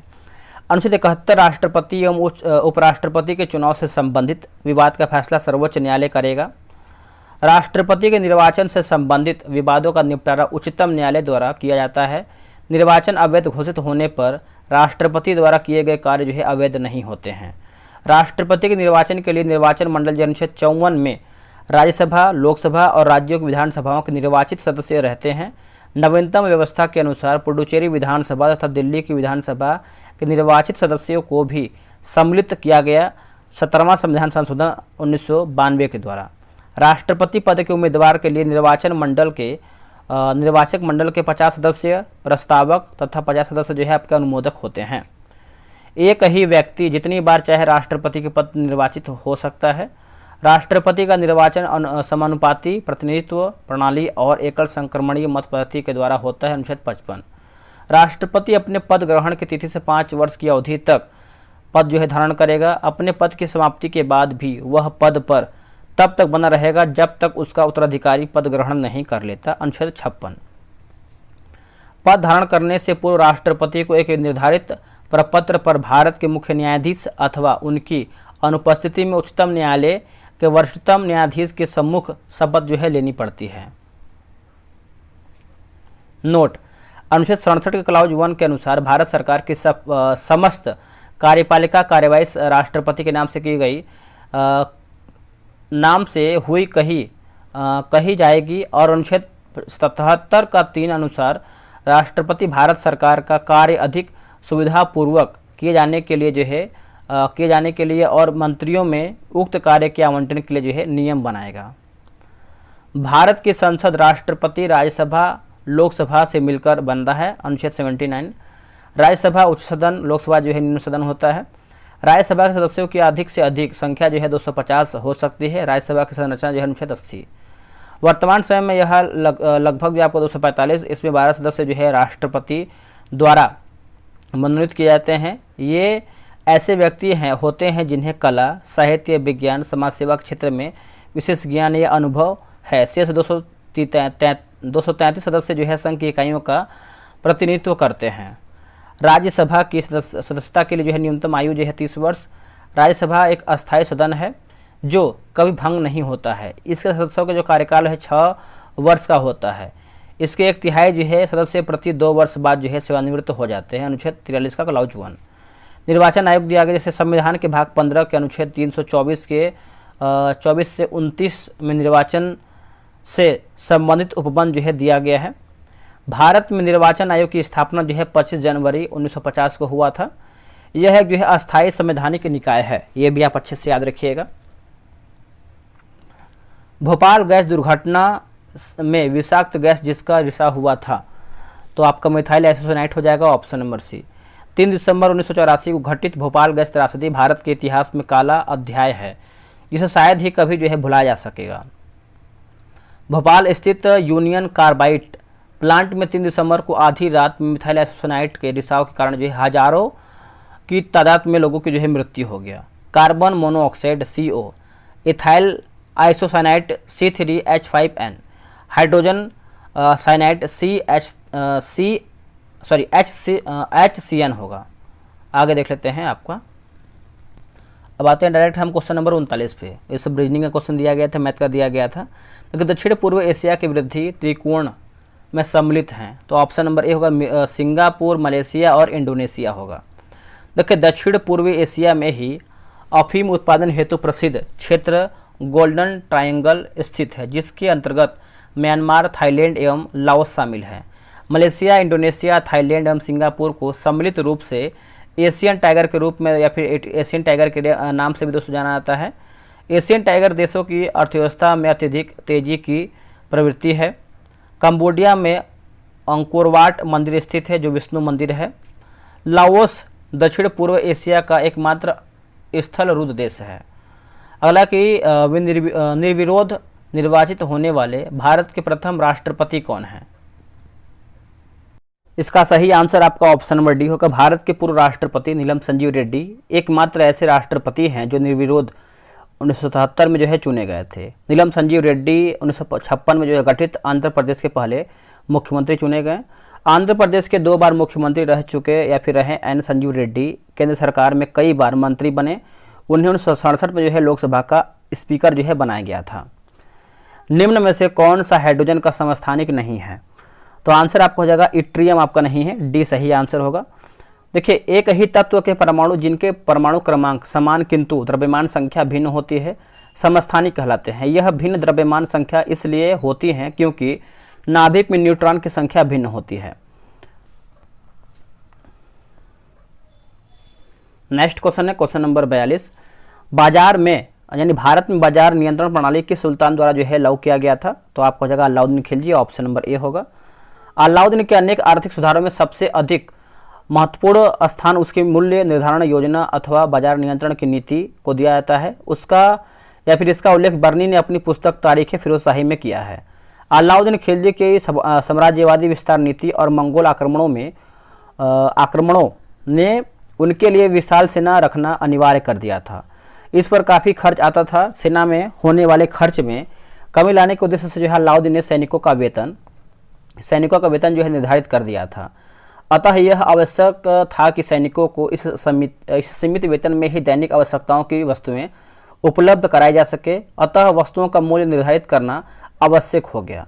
खिलजी ने बाजार नियंत्रण व्यवस्था को कार्यान्वित करने के लिए एक नए विभाग का गठन किया जिसे दीवान ए रियासत नाम दिया गया। इसके प्रधान को सदर ए रियासत कहा जाता था। इस विभाग के अधीन प्रत्येक बाजार के लिए निरीक्षक नियुक्त किया गया। इससे सहना ए मंडी कहते थे, जो योजना लागू करने के लिए जो है उत्तरदायी था। गुप्तचर अथवा बारिद या मुनिहियान नियुक्त किए गए ताकि बाजार की गतिविधियों एवं सहना पर जो है निगरानी रख सके।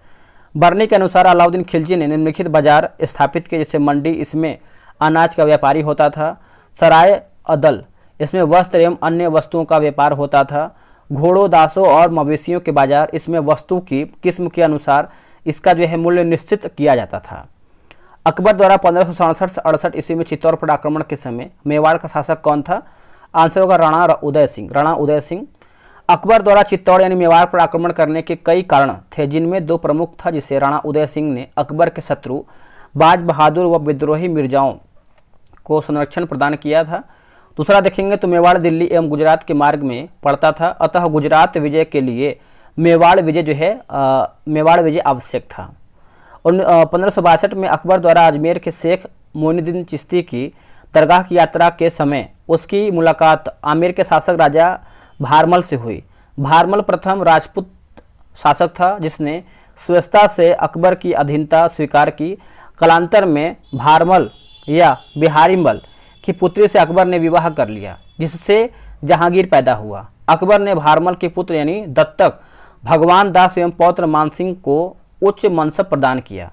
मेड़ता, यहाँ का शासक जयमल मेवाड़ के राजा उदय सिंह का सामंत था। मेड़ता पर आक्रमण के समय मुगल सेना का नेतृत्व शरफुद्दीन कर रहा था। उसने जयमल और देवदास से मेवाड़ को छीनकर 1562 में जो है मुगलों के अधीन कर दिया था। मेवाड़, देखिए मेवाड़ राजस्थान का एकमात्र ऐसा राज्य था जहाँ के राजपूत शासकों ने मुगल शासन का सदैव विरोध किया। अकबर का समकालीन मेवाड़ शासक जो है सिसोदिया वंश का राणा उदय सिंह था, जिसने मुगल सम्राट अकबर की अधीनता स्वीकार नहीं की। अकबर ने मेवाड़ को अपने अधीन करने के लिए 1567 ईस्वी में चित्तौड़ के किले पर आक्रमण किया। उदय सिंह किले की सुरक्षा का भार जयमल एवं फतेह सिंह को सौंपकर समीप के पहाड़ियों में खो गया। इन दो वीरों ने बड़ी बहादुरी से मुगल सेना का मुकाबला किया और अंत में दोनों युद्ध में वीरगति को प्राप्त हुए। अकबर ने किले पर अधिकार के लगभग 30,000 राजपूतों का कत्ल करवा दिया। यह नरसंहार अकबर के नाम पर एक बड़े धब्बे के रूप में माना गया, जिसे मिटाने के लिए अकबर ने आगरा किले के दरवाजे पर जयमल एवं फत्ता वीरता की स्मृति में उनकी प्रस्तर मूर्तियां स्थापित करवाईं। 1568 ईस्वी में मुगल सेना ने मेवाड़ की राजधानी एवं चित्तौड़ के किले पर अधिकार जो है कर लिया। अगला कि पटाखों से निकलने वाली हरी ज्वाला निम्न के कारण जो है उत्पन्न होती है, तो बोरियम हो जाएगा, ऑप्शन नंबर डी होगा। रसायन विज्ञान में मौजूद तरह तरह के रसायनों को यदि किसी और वस्तु के साथ मिलाया जाए तो वह रासायनिक तत्व उसके साथ मिश्रित होने पर अपना रंग बदलता है। हरे रंग की रोशनी निकालने के लिए उसमें बोरियम नाइट्रेट का इस्तेमाल किया जाता है। यह विस्फोटक पदार्थ का काम करता है। बारूद से मिश्रण होने पर यह अपना रंग बदलता है और हरे रंग में जो है बदल जाता है। लाल रंग के लिए, जैसे लाल रंग की रोशनी निकालने के लिए उसमें स्ट्रांसियम का इस्तेमाल किया जाता है। स्ट्रांसियम को बारूद के साथ मिलाने पर इसका रंग जो है लाल हो जाता है। पीले रंग के लिए सोडियम नाइट्रेट का रंग देखने में ही हल्का पीला नजर आता है। पटाखों में इस्तेमाल होने वाले बारूद के साथ इसे मिलाकर एक ठोस पदार्थ तैयार किया जाता है। इसमें सोडियम नाइट्रेट की मात्रा बढ़ाई जाती है जिससे इसका रंग और भी गाढ़ा पीला हो जाता है। पारा, यह प्रकृति में विस्तृत रूप में नहीं पाया जाता है। पारा थोड़ी मात्रा में स्वतंत्र रूप में पाया जाता है। पारा का मुख्य अयस्क सिनेबार जो मुख्यतः यूएसए, मैक्सिको तथा इटली में पाया जाता है। पोटेशियम एक रासायनिक तत्व है। इसका प्रतीक चिन्ह की बात करते हैं कि परमाणु संख्या जो है 19 है। आगे हमारा लोकसभा के प्रथम विपक्ष नेता हैं तो आपको हो जाएगा राम सुभग सिंह। लोकसभा ने 1969 तक विपक्ष के एक आधिकारिक नेता को मान्यता नहीं दिया था। दिसंबर 1969 में कांग्रेस पार्टी को संसद में मुख्य विपक्षी दल के रूप में मान्यता दिया गया और इसके नेता राम सुभग सिंह को विपक्षी नेता की जो है मान्यता दिया गया। लोकसभा में विपक्षी नेता लोकसभा के एक निर्वाचित सदस्य हैं जो भारत की संसद के निचले सदन में आधिकारिक रूप में विपक्ष का जो है नेतृत्व करते हैं। विपक्ष का नेता लोकसभा में सबसे बड़े राजनीतिक दल का संसदीय अध्यक्ष होता है जो सरकार में नहीं होता है, बशर्ते कि उस राजनीतिक दल के पास लोकसभा में कम से कम 10% सीटें हो। यशवंतराव चौहान मुंबई राज्य के विभाजन के बाद महाराष्ट्र के पहले मुख्यमंत्री और भारत के 5वें उप प्रधानमंत्री बने। मोरारजी देसाई भारत के चौथे प्रधानमंत्री के रूप में जाना जाता है। मोरारजी देसाई मार्च 1977 में देश के प्रधानमंत्री बने, लेकिन प्रधानमंत्री के रूप में इनका कार्यकाल जो है पूर्ण नहीं हो पाया और चौधरी चरण सिंह से मतभेद चलते उन्हें जो है प्रधानमंत्री पद जो है छोड़ना पड़ा। ग्लूकोज का एक अणु एंजाइम उत्प्रेरित श्रृंखलाओं की अभिक्रियाओं द्वारा पायरुविक अम्ल के 2 अणुओं में टूट जाता है। इस प्रक्रिया को डैश कहते हैं। इसको जो है हम ग्लाइकोलाइसिस कहते हैं। ऑप्शन नंबर सी होगा।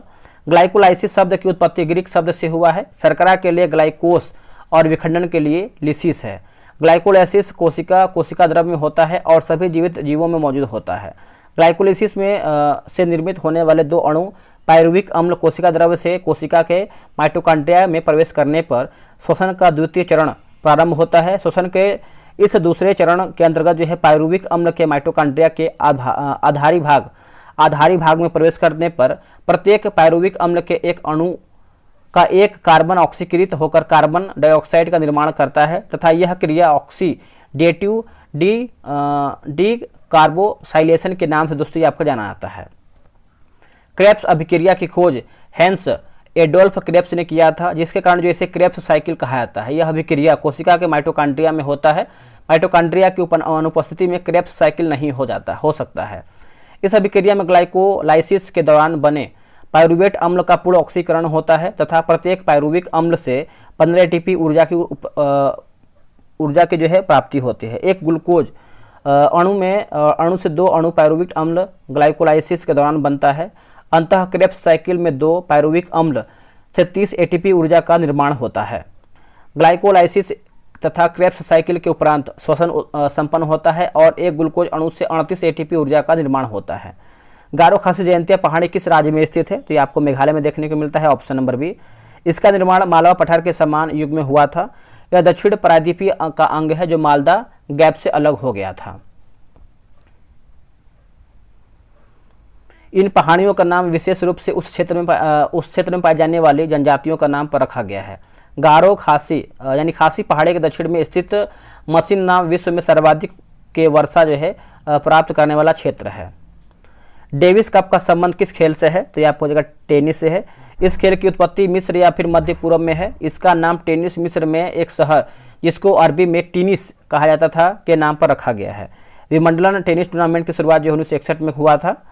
टेनिस से संबंधित कप की एवं ट्रॉफी जैसे Davis Cup, Wimbledon open championship, Federation Cup, Grand Slam Cup और हॉपमैन कप, ऑस्ट्रेलियाई open championship, French Open championship, America open championship, Volvo Cup इत्यादि। बैडमिंटन 1934 में अंतर्राष्ट्रीय बैडमिंटन फेडरेशन की स्थापना हुआ था।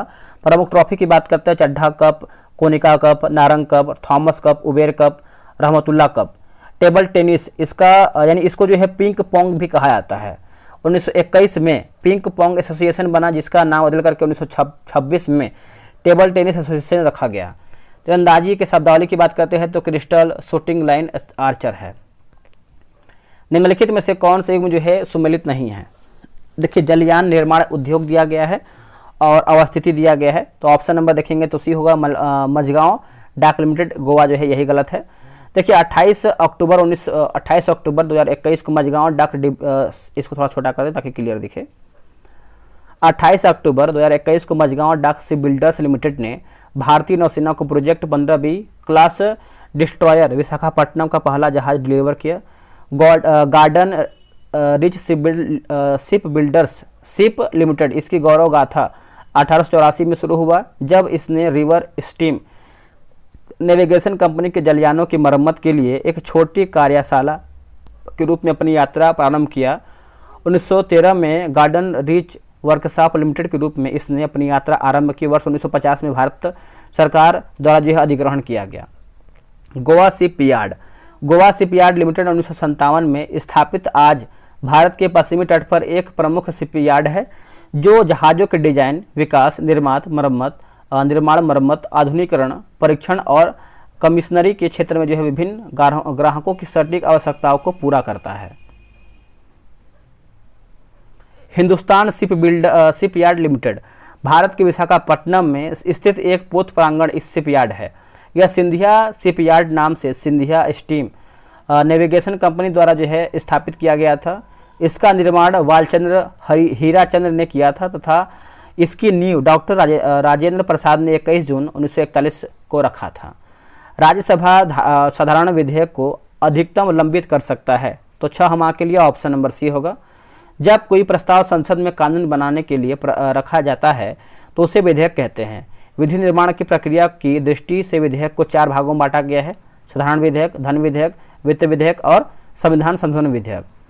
साधारण विधेयक यह कोई बिल होती है जिसमें धन विधेयक, वित्त विधेयक, अध्यादेशों को प्रतिस्थापित करने वाले बिलों और संविधान संशोधन बिलों में शामिल मामलों के अलावा अन्य मामले होते हैं। कानून की किताब में जगह पाने से पहले हर साधारण बिल को संसद में 5 चरणों से गुजरना होता है। जिसे प्रथम वाचन इसे संसद के किसी भी सदन में या तो मंत्री या किसी अन्य सदस्य द्वारा पेश किया जा सकता है। बिल भारत के राज्यपत्र में जो है प्रकाशित होता है। दूसरा वाचन विधेयक को अधिनियम में निम्न चरण से गुजरना पड़ता है। अगला कि विधेयक को सदन की प्रवर समिति को भेज सकता है। विधेयक को दोनों सदनों की संयुक्त समिति के पास भेज सकती है। जनता की राय जानने के लिए विधेयक को परिचालित कर सकता है। बिल को तुरंत या किसी अन्य निश्चित तिथि पर विचार किया जा सकता है। तीसरा वाचन इस स्तर पर बहस बिल की स्वीकृति या अस्वीकृति तक सीमित है। द्वितीय सदन में विधेयक यदि दूसरा सदन बिल को पूरी तरह से खारिज कर देता है या 6 महीने तक कोई कार्यवाही नहीं करता है तो एक गतिरोध उत्पन्न हुआ माना जाता है, जिसके लिए राष्ट्रपति दोनों सदनों की संयुक्त बैठक जो है बुला सकता है। अनुच्छेद 108 राज्यसभा एवं लोकसभा के संयुक्त अधिवेशन का प्रावधान है, जिसकी अध्यक्षता जो है लोकसभा अध्यक्ष करता है। राष्ट्रपति की सहमति संसद के दोनों सदनों द्वारा अकेले या संयुक्त बैठक में पारित होने के बाद प्रत्येक विधेयक को राष्ट्रपति के सहमति के लिए प्रस्तुत किया जाता है। राष्ट्रपति सदनों के पुनर्विचार के लिए विधेयक वापस कर यानी निलंबित वीटो सकता है। राज्यसभा धन विधेयक को अधिकतम 14 दिन तक जो है लंबित कर सकता है। कोई विधेयक संसद के किसी भी सभा में पुनः स्थापित किया जा सकता है, यद्यपि धन विधेयक राज्यसभा में पुनः स्थापित नहीं किया जा सकता। इसे राष्ट्रपति के सिफारिश के साथ केवल लोकसभा में पुनः स्थापित दोस्तों किया जा सकता है। कोई विधेयक धन विधेयक है या नहीं, यदि इस बारे में कोई प्रश्न उठता है तो इस संबंध में लोकसभा का अध्यक्ष का निर्णय अंतिम होगा। यदि राज्यसभा किसी धन विधेयक को 14 दिन की निर्धारित अवधि के बाद भी वापस नहीं भेजती है तो उस विधेयक को उक्त 14 दिनों की अवधि की समाप्ति के बाद संसद की दोनों सभाओं द्वारा जो है उसी रूप में पारित हुआ माना जाएगा जिस रूप में उसे लोकसभा द्वारा जो है पारित किया गया है। दोस्तों थोड़ा सा देखिए बारिश हो रहा है और उसकी वजह से आपको देखिए अलग से साउंड आ रहा होगा, तो आप इसको इग्नोर कीजिएगा, ठीक है। अगला कि राष्ट्रपति द्वारा किसी अपराध में दंड को कुछ समय के लिए निलंबन कराना कहलाता है क्या, तो आपको जगह प्रविलंबन, ऑप्शन नंबर डी। इसका प्रयोग मुख्य रूप से एक फांसी की सजा पाए अपराधी के रूप में होता है। भारतीय संविधान के अनुच्छेद 72 और अनुच्छेद 161 के अंतर्गत क्रमशः राष्ट्रपति और राज्यपाल की क्षमादान शक्ति का वर्णन है। राष्ट्रपति का क्षमादान की शक्ति जैसे लघुकरण, सजा की प्रकृति को बदलना और जैसे मृत्युदंड को कठोर कारावास में बदलना। परिहार, सजा की अवधि का बदलना, जैसे 2 वर्ष के कठोर कारावास को 1 वर्ष के कठोर कारावास में बदलना। विराम, विशेष परिस्थिति के वजह से सजा को कम करना, जैसे शारीरिक अपंगता या फिर महिलाओं की गर्भावस्था के कारण प्रविलंबन, किसी दंड को कुछ समय के लिए टालने की प्रक्रिया, जैसे फांसी को कुछ समय के लिए टालना। क्षमा तो पूर्णतः माफ़ कर देना, इसका तकनीकी मतलब है कि अपराध कभी हुआ ही नहीं। राज्यपाल की क्षमादान, राज्यपाल को मृत्युदंड का क्षमा करने का अधिकार नहीं है। राज्यपाल मृत्युदंड को निलंबित दंड अवधि को कम करना एवं दंड का स्वरूप बदल सकता है। क्षमादान का उद्देश्य विधि के प्रयोग में होने वाली न्यायिक गलती को सुधारने के लिए, यदि राष्ट्रपति दल का स्वरूप अधिक कठोर समझता है तो उसका बचाव जो है करने के लिए है। भारतीय राज्यों का आज़ादी के बाद पुनर्गठन मुख्यतः किस आधार पर किया जाता है या फिर किया गया है? तो भाषाई आधार पर। ऑप्शन नंबर देखेंगे तो ये सही होगा। भारत में भाषाई राज्यों का विचार स्वतंत्रता पूर्व 1919 के पश्चात ही आरंभ हो गया था। 1920 के नागपुर कांग्रेस सत्र में भाषाई राज्यों के निर्माण के सिद्धांत को स्वीकार कर लिया गया था। आज़ादी के बाद भाषाई आधार पर सीमाओं की पुनः निर्धारण की मांग और अधिक उठने लगी, जिसके फलस्वरूप जो है कई आंदोलन और हिंसक घटनाएं हुए। प्रथम भाषाई राज्य का गठन जो है पैट्रिक श्री रामल्लू की मृत्यु के बाद 1953 में मद्रास से तेलुगु भाषा आंध्र प्रदेश को अलग करके किया गया। इसके बाद सर्वोच्च न्यायालय ने भूतपूर्व न्यायाधीश फजल अली की अध्यक्षता में HN कुंजरू और KM पणिकर इसके सदस्य दो थे, एक आयोग का जो है गठन किया गया। 22 दिसंबर 1953 को फजल अली की अध्यक्षता में गठित आयोग ने 30 सितंबर 1955 को केंद्र सरकार को अपनी रिपोर्ट प्रस्तुत कर दी, जिसमें भाषा के आधार पर राज्यों के गठन को स्वीकार किया गया, लेकिन एक राज्य एक भाषा के सिद्धांत को अस्वीकार कर दिया गया और राज्यों के पुनर्गठन के संबंध में निम्न सिफारिश भी दिया गया। राज्यों का पुनर्गठन भाषा और संस्कृति के आधार पर अनुचित है। राज्यों का पुनर्गठन राष्ट्रीय सुरक्षा, वित्तीय एवं प्रशासनिक आवश्यकता तथा पंचवर्षीय योजनाओं को सफलता को ध्यान में रखते हुए जो है किया जाना चाहिए। निम्नलिखित में से कौन युग्म यानी संपादक और समाचार पत्र सम्मिलित नहीं है? संपादक समाचार पत्र। एनी बेसेंट की बात करते हैं, सर्वेंट ऑफ इंडिया सोसाइटी आपका गोपाल कृष्ण गोखले का है और servant of India society Gopal Krishna Gokhale. Annie Besant की बात करते हैं तो न्यू इंडिया और कॉमनवेल्थ है। आगे हमारा है संवाद कौमुदी और मिरासुल अखबार राजा राम मोहन राय। अमृत बाजार पत्रिका संपादक शिशिर कुमार घोष और मोतीलाल घोष थे। सोम प्रकाश समाचार पत्र के संपादक की बात करते हैं ईश्वर चंद्र विद्यासागर थे। ये मैथ का क्वेश्चन है, आगे बढ़ेंगे हम। निम्नलिखित में से कौन कैबिनेट मिशन का सदस्य नहीं था? आंसर हो जाएगा विलियम वाल। कैबिनेट मिशन भारत 1946 में भारत आया था। कैबिनेट मिशन में 3 सदस्य थे, पैथिक लॉरेंस अध्यक्ष एवं ब्रिटेन में भारत सचिव, एबी अलेक्जेंडर नौसेना मंत्री, सर स्टेफर्ड क्रिप्स अध्यक्ष बोर्ड ऑफ ट्रेड के थे। कैबिनेट मिशन की सिफारिश पर ही नवंबर 1946 में संवैधानिक सभा का गठन हुआ। संविधान सभा के लिए चुनाव जो है जुलाई अगस्त 1946 में हुआ था। भ्रूण और गर्भाशय के बीच संवहनी संपर्क बनाने वाले संरचना को डैश कहते हैं। देखिए इसका आंसर आपका हो जाएगा ऑप्शन नंबर ए हो जाएगा, अप्सरा यानी प्लेसेंटा। अप्सरा यानी प्लेसेंटा बीजांडसन वह अंग है जिसके द्वारा गर्भाशय में स्थित भ्रूण के शरीर में माता के रक्त का पोषण पहुंचता रहता है, जिससे भ्रूण की वृद्धि होती है। यह अंग माता और भ्रूण के शरीर में संबंध पर स्थापित करने वाला है। और डिम्बवाहिनी ट्यूब को फैलोपियन ट्यूब और गर्भाशय ट्यूब भी कहते हैं। यह वह मार्ग है जिसके माध्यम से डिम्ब अंडाशय से गर्भाशय गुहा में आता है। और शुक्रजनक नलिका, प्रत्येक विषर में 1 से लेकर 3 अत्यधिक कुंडलित शुक्रजनक नलिका होती हैं, जिसमें शुक्राणु का निर्माण होता है। प्रत्येक शुक्रजनक नलिका 2 प्रकार की कोशिकाओं द्वारा घिरी रहती है, जिन्हें नर जर्म कोशिका और स्टोरली कोशिका कहते हैं। और इसमें लिखा स्पर्मेटोगोनिया में अर्धसूत्री विभाजन होता है जो शुक्राणु का निर्माण करती है, जबकि सर्टोली कोशिका नर जर्म कोशिकाओं का पोषण प्रदान करती है। यौनावस्था, मनुष्य के जीवन काल में जब उसमें जनन क्षमता आरंभ होती है तो वह समय यौनावस्था कहलाता है। जनन की क्षमता स्त्रियों में सामान्यतः 12 से 16 वर्ष की उम्र में आरंभ होती है, जबकि 40 से 45 उम्र की आयु में दोस्तों ये समाप्त हो जाती है। मिनार्च, लड़कियों में मासिक चक्र का प्रथम बार आरंभ जो है 12 से 13 वर्ष में जो है मिनार्का कहलाता है। रजो निवृत्ति, स्त्री में 40 से 45 उम्र की वर्ष की उम्र में जो बाद जो है ऋतुस्राव नहीं होता है, उसे जो है रजो निवृत्ति कहते हैं। जरायु, गर्भ की सबसे बाहरी झिल्ली को जरायु कहते हैं। अंकुर, जरायु से अंगुलियों के आकार के अनेक प्रवर्ध निकलते हैं, जिन्हें अंकुर कहते हैं। अंकुर गर्भाशय के दीवार से सटकर अपरा का निर्माण करता है। अपरा का निर्माण भ्रूण रोपण के 4 सप्ताह बाद होता है।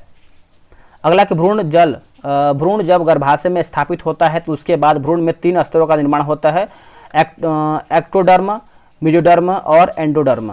देखिए एक्टोडर्म वह मुख्य रूप से आहार नाल या फिर पाचन तंत्र का निर्माण करता है। इसके अलावा इस स्तर से श्वसन तंत्र, मूत्राशय एवं कान के माध्य भाग का निर्माण होता है। मेसोडर्म से मांसपेशी, हृदय, रक्त नली, वृक्क तथा जनन अंगों का निर्माण होता है। इसे स्टेम सेल कहते हैं, स्टेम सेल। एंडोडर्म परत से त्वचा, मांसिक, मेरुरज्जु तथा तंत्रिका तंत्र का निर्माण होता है। मिनीमाटा रोग निम्नलिखित में से किसके सेवन से होता है? आंसर होगा मरकरी यानी पारा। यह मेथिल मरकरी विषाक्त जो मनुष्यों में उत्पन्न होती है जब वे MEMG मिश्रित अवशिष्ट जल की दूषित मछली और शंख का सेवन करते हैं। अगला है कि जल एक अच्छा पोलक है ना, पोलक है। यह कई प्रकार के धात्विक पदार्थों जैसे मरकरी, सीसा, कैडमियम, निकिल से सभी जल में जो है घुल कर जो है जल को प्रदूषित करते हैं। जल में उपस्थित सीसा मरकरी में अभिक्रिया का एंजाइम की कार्य क्षमता को कम कर देता है।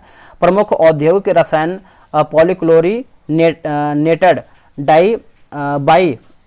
बाईफिनॉयल जो विलायक के रूप में प्रयुक्त होते हैं। अपमार्जक एवं उर्वरक भी जल प्रदूषकों की श्रेणी में सम्मिलित हैं। PCB5 संभावित कैंसर जन्म पदार्थ हैं। 1956 में पारायुक्त मछलियों के सेवन से जापान में मिनीमाटा रोग के कारण जो है अनेक मौत हो गया है।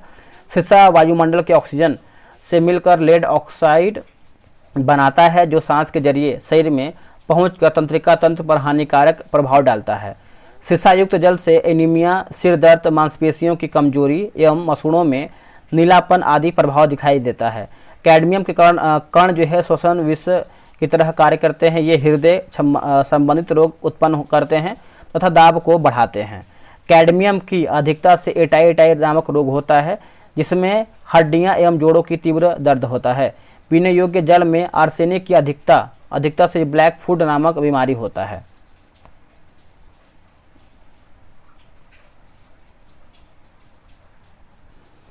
अगला है कि प्रेरित विद्युत वाहक बल का परिणाम चुंबकीय फ्लक्स में समय के साथ होने वाले परिवर्तन की दर के बराबर होता है, वो कथन है।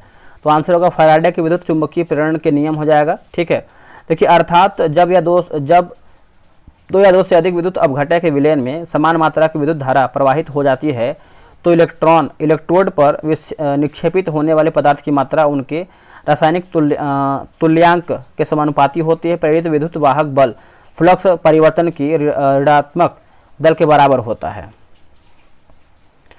भारत में तटीय सीमा वाले राज्यों की संख्या कितना है? तो आपका 9 हो जाएगा। मुख्य भूमि की तटरेखा का गठन करने वाले 2 राज्य जैसे 9 राज्य हैं जिसमें से गुजरात, महाराष्ट्र, गोवा, कर्नाटक, केरल, तमिलनाडु, आंध्र प्रदेश, उड़ीसा और पश्चिम बंगाल। मुख्य भूमि तटरेखा की लंबाई जो है आपका 6100 किलोमीटर है। मुख्य भूमि लक्षद्वीप समूह और अंडमान निकोबार द्वीप समूह के समुद्र तट की कुल लंबाई 7516.6 किलोमीटर है। भारत की सबसे लंबी तटरेखा जो है 1214 किलोमीटर गुजरात के काठियावाड़ क्षेत्र में स्थित है। दूसरे नंबर पर आंध्र प्रदेश तथा तीसरे नंबर पर तमिलनाडु है। महाराष्ट्र की तटरेखा 652 किलोमीटर है जिसे कोंकण तट के रूप में जाना जाता है। केरल की तटरेखा 569 किलोमीटर लंबा है जिसे मालाबार तट के रूप में जाना जाता है। उड़ीसा का तटरेखा 476 किलोमीटर है जिसे उत्कल कण के रूप में दोस्तों ये आपका जाना जाता है। जैसे विश्व की सबसे लंबी समुद्री तटरेखा जैसे आपका कनाडा, नॉर्वे, इंडोनेशिया, रूस, Philippines, Japan, Australia, USA, Antarctica, New Zealand 7516.6 kilometre तटीय रेखा की लंबाई के साथ भारत विश्व में 16वें स्थान पर है। भारत में 4 केंद्र शासित प्रदेश की सीमा जो है समुद्र तट से लगता है। अगला कि पातशाहनामा की रचना कौन है? रचयिता कौन है? रचयिता तो ये आपको हो जाएगा अब्दुल हामिद लाहौरी। शाहजहां के काल में पातशाह नाम के 3 ग्रंथों की रचना किया गया था। शाहजहां के आदेश पर मोहम्मद हमीद अमीन कजवीनी ने शाहजहां के काल के पहले 10 वर्षों का जो है इतिहास लिखा है। शाहजहां के आदेश पर अब्दुल हामिद लाहौरी ने इस काल के प्रारंभ से 20 वर्षों तक इतिहास लिखा। मोहम्मद वारिस ने सम्राट के आदेश पर लाहौरी का काम पूरा किया। अब्दुल हामिद लाहौरी बादशाह शाहजहां का सरकारी इतिहासकार था। 1574 में अब्दुल कादिर बदाऊनी मुगल बादशाह अकबर के दरबार में पेश किए गए जहां अकबर ने उन्हें धार्मिक कार्यों के लिए जो है नियुक्त किया। अगला है कि अब्दुल कादिर बदाऊनी की सबसे महत्वपूर्ण किताब मुंतखब उत तवारीख थी जिसे अक्सर तारीख तारीख़े बदायूनी भी कहा जाता है। इसमें मुस्लिम भारत का इतिहास है, जहाँ मुस्लिम धार्मिकों, चिकित्सकों, कवियों और विद्वानों का अतिरिक्त खंड शामिल हैं। बदायूनी ने रामायण और महाभारत का फारसी में अनुवाद किया है। इनायत खां मुगल साम्राज्य के दौरान एक इतिहासकार थे। अपने रचना शाहजहांनामा में उन्होंने मुगल साम्राज्य शाहजहां के जीवन का वर्णन किया है। इनायत खां के पिता जफर खां जो है जहांगीर के वजीर थे। खाफी खां मुगल भारत के एक इंडो फारसी इतिहासकार थे। उनका करियर लगभग 1694 मुंबई में एक क्लर्क के रूप में जो है शुरू हुआ। इन्होंने मुंतखब उल लुबाब मुगल काल के दौरान भारत के इतिहास के बारे में एक फारसी भाषा की किताब लिखा। निम्नलिखित में से भारत किस नदी की ज्वारंदमुख बनाती है? तो आपको हो जाएगा ताप्ती या फिर तापी नदी मध्य प्रदेश के बैतूल जिले के मुल्ताई नामक स्थान के पास सतपुड़ा श्रेणी से निकलता है। यह खंबात की खाड़ी में गिरती है तथा ज्वारंदमुख यानी एस्चुरी बनाती है। इसके बेसिन का जो है 79% भाग महाराष्ट्र में, 15% मध्य प्रदेश में और 6% जो है गुजरात में पड़ता है। यह सतपुड़ा तथा अजंता पर्वतों के बीच भरंस घाटी में प्रवाहित होता है। काकरापार तथा उकाई परियोजना द्वारा इसके जल का उपयोग होता है। कावेरी नदी कर्नाटक के कुर्ग जिले में ब्रह्मगिनी की पहाड़ी से मिलती है या फिर निकलती है। इसका अपवाह क्षेत्र जो है 30% केरल में, 41% कर्नाटक तथा 56% तमिलनाडु में पड़ता है। यह नदी शिव समुद्रम नामक प्रसिद्ध जलप्रपात बनाती है। गोदावरी नदी प्रायद्वीपीय भारत की सबसे लंबी नदी है। पश्चिमी घाट की नासिक महाराष्ट्र पहाड़ियों में त्रयंबक इसका उद्गम स्थान है। महानदी छत्तीसगढ़ के रायपुर जिले में सिन्हावा श्रेणी से निकलकर पूर्व दक्षिण पूर्व की ओर बहती हुई कटक यानी उड़ीसा के निकट डेल्टा बनाती है और बंगाल खाड़ी में गिरती है। हीराकुंड, टिकरपारा व नेराज इस नदी पर प्रमुख बहुउद्देशीय योजनाएं हैं। जैसे गोदावरी नदी जो है दक्षिण की गंगा या फिर वृद्ध गंगा या दक्षिण गंगा कहा जाता है। कावेरी नदी इसे दक्षिण भारत की गंगा या फिर पवित्रता के कारण जो है कहते हैं।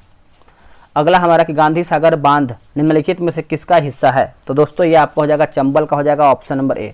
चंबल नदी का उद्गम स्थल जो है आपका जानापाव की पहाड़ियाँ यानी मध्य प्रदेश में है। चंबल नदी उत्तर प्रदेश के इटावा जिले में भरे निकट चरकपुर नामक स्थान पर यमुना नदी में मिल जाती है। चंबल नदी भारत के मध्य प्रदेश, राजस्थान, उत्तर प्रदेश में बहती है। चंबल नदी पर बने बांध जैसे गांधी सागर बांध यह मंदसौर मध्य प्रदेश में, राणा प्रताप बांध यह रावरभाटा चित्तौड़गढ़ राजस्थान में है। जवाहर सागर बांध यह कोटा राजस्थान में है। कोटा बैराज यह कोटा राजस्थान में है। इससे मध्य प्रदेश और राजस्थान में नहरों के द्वारा जो है सिंचाई की जाती है। चंबल नदी के द्वारा मालवा क्षेत्र में अवनिलिका अपर्दन के द्वारा विस्तृत क्षेत्र में विहड़ या फिर उत्खाद का निर्माण किया जाता है। चंबल नदी द्वारा बनाए गए इस बीहड़ को तांग घाटी कहा जाता है। चुलिया जलप्रपात चंबल नदी पर भैरवगढ़ जिला चित्तौड़गढ़ राजस्थान में है। सरदार सरोवर बांध गुजरात के नौगाम के पास नर्मदा नदी पर बना एक गुरुत्व बांध है। यह बांध 4 राज्यों गुजरात, मध्य प्रदेश, महाराष्ट्र और राजस्थान में पानी तथा बिजली की आपूर्ति करते हैं। हीराकुंड बांध उड़ीसा में महानदी तट पर बनाया गया है। इसका पहला पनबिजली संयंत्र वर्ष 1956 में चालू किया गया था। यह विश्व का सबसे लंबा बांध है। कोसी परियोजना भारत और नेपाल सरकार की यह संयुक्त जल परियोजना है। इसके निर्माण के लिए भारत नेपाल सरकार के मध्य 1954 में एक समझौता किया गया, जिसे 1961 में पुनः संशोधित किया गया। कोसी नदी सर्वप्रथम चतरा गार्ज के पास पर्वत को काटकर मैदान में प्रवेश करती है। अगला क्वेश्चन है क्वेश्चन नंबर 67। इसके आगे पीछे जो आपका 2 क्वेश्चन था आपका मैथ रीजनिंग का था। निम्नलिखित राज्यों में से किस एक में केबुल लामजाओ राष्ट्रीय उद्यान स्थित है? तो आपको पता है मणिपुर हो जाएगा, ऑप्शन नंबर सी होगा। केबुल लामजाओ दुनिया का एकमात्र तैरता हुआ राष्ट्रीय उद्यान है जो मणिपुर में स्थित है। इसका एक बड़ा हिस्सा लोकटक झील में छोटे छोटे टापुओं के रूप में तैरता हुआ इसका 5वां भाग जल के ऊपर तथा शेष भाग जो है समाया रहता है। संगाई हिरण पूरी दुनिया में सिर्फ मणिपुर में पाया जाता है। हिरण की इस दुर्लभ प्रजाति के संरक्षण के लिए केबुल लामजाओ राष्ट्रीय उद्यान की जो है स्थापना किया गया था। 1951 में मणिपुर सरकार ने संगाई हिरण को विलुप्त होने की घोषणा कर दी, किंतु बाद में व्यापक खोज के बाद कुछ संगाई हिरण पाए गए और इन्हें बचाने के उद्देश्य से 1954 में केबुल लामजाओ राष्ट्रीय उद्यान की जो है स्थापना किया गया। केंद्र सरकार ने 1977 में केबुल लामजाओ को नेशनल पार्क का जो है दर्जा दे दिया। इंटाकी, फकीम, पोली बैज राष्ट्रीय उद्यान नागालैंड, और सिरोही राष्ट्रीय उद्यान मणिपुर, कंचनजंगा राष्ट्रीय उद्यान सिक्किम, नामदफा मौलिंग राष्ट्रीय उद्यान अरुणाचल प्रदेश में देखने को मिलता है। निम्नलिखित में से किस गवर्नर जनरल का नाम व्यापगत, है ना, व्यापगत सिद्धांत यानी डॉक्ट्रिन ऑफ लैप्स के साथ जो है जुड़ा हुआ है? तो आपका Lord Dalhousie, option number B. व्यापगत का सिद्धांत हड़प नीति ब्रिटिश ईस्ट इंडिया द्वारा शुरू की गई एक अनुबंध नीति थे। 1848 और 1856 के बीच भारत के गवर्नर जनरल लॉर्ड डलहौजी ने इस नीति को जो है क्रियान्वित किया। इस सिद्धांत के अनुसार अगर किसी सुरक्षा प्राप्त राज्य का शासक बिना एक स्वाभाविक उत्तराधिकारी के मर जाए तो इसका राज्य सबसे दत्तक उत्तराधिकारी को नहीं सौंपा जाएगा। इसके बजाय अगर उत्तराधिकारी गोद लेने के काम को पहले से अंग्रेज अधिकारियों को सहमति प्राप्त न होगी तो वह ब्रिटिश राज्य में मिल जाएगा। हड़प नीति के तहत ब्रिटिश साम्राज्य में मिले कुछ राज्य जैसे सतारा जो है आपका 1848 से, जो जैतपुर 1849, संबलपुर 1849, बघाट 1850, उदयपुर 1852, झांसी 1853 और नागपुर जो है 1854। कुछ समय बाद इस नीति के प्रावधानों के कारण जो है जनता के मध्य रोष पैदा हो गया और आगे चलकर इसी रोष ने 1857 के ईस्वी के विद्रोह का जो है आधार तैयार हुआ। डलहौजी के द्वारा जो है 1853 में रेलवे की शुरुआत, 1853 में इलेक्ट्रिक टेलीग्राफ और 1854 में डाक की शुरुआत किया गया। भारत में लोक निर्माण विभाग तथा रुड़की में इंजीनियरिंग कॉलेज की स्थापना या फिर शुरुआत डलहौजी द्वारा जो है किया गया। लॉर्ड रिपन के प्रमुख सुधार जैसे प्रथम कारखाना अधिनियम 1881, स्थानीय स्वशासन के प्रोत्साहन 1882, वर्नाक्युलस अधिनियम को रद्द करना 1882, शिक्षा संबंधी सुधार 1882 विलियम हंटर की अध्यक्षता में, नागरिक सेवा में सुधार, सर्वप्रथम नियमित जनगणना 1881, इल्बर्ट बिल विवाद जो 1883-84 हो जाएगा। फ्लोरेंस नाइटिंगेल ने रिपन को भारत के उद्धारक की संज्ञा दिया था। लॉर्ड विलियम बेटिंग 1828 से 1835 तक भारत का गवर्नर जनरल रहा था। इसने सती प्रथा तथा ठगी प्रथा का अंत किया। राजा राम मोहन राय ने 1822 में सती प्रथा के विरोध में आंदोलन शुरू किया, जिसके कारण जो 1829 सती प्रथा पर जो है रोक लगाया गया। ठगी प्रथा पर रोक लगाने वाला योग्य अधिकारी विलियम हेनरी स्लीमेन था।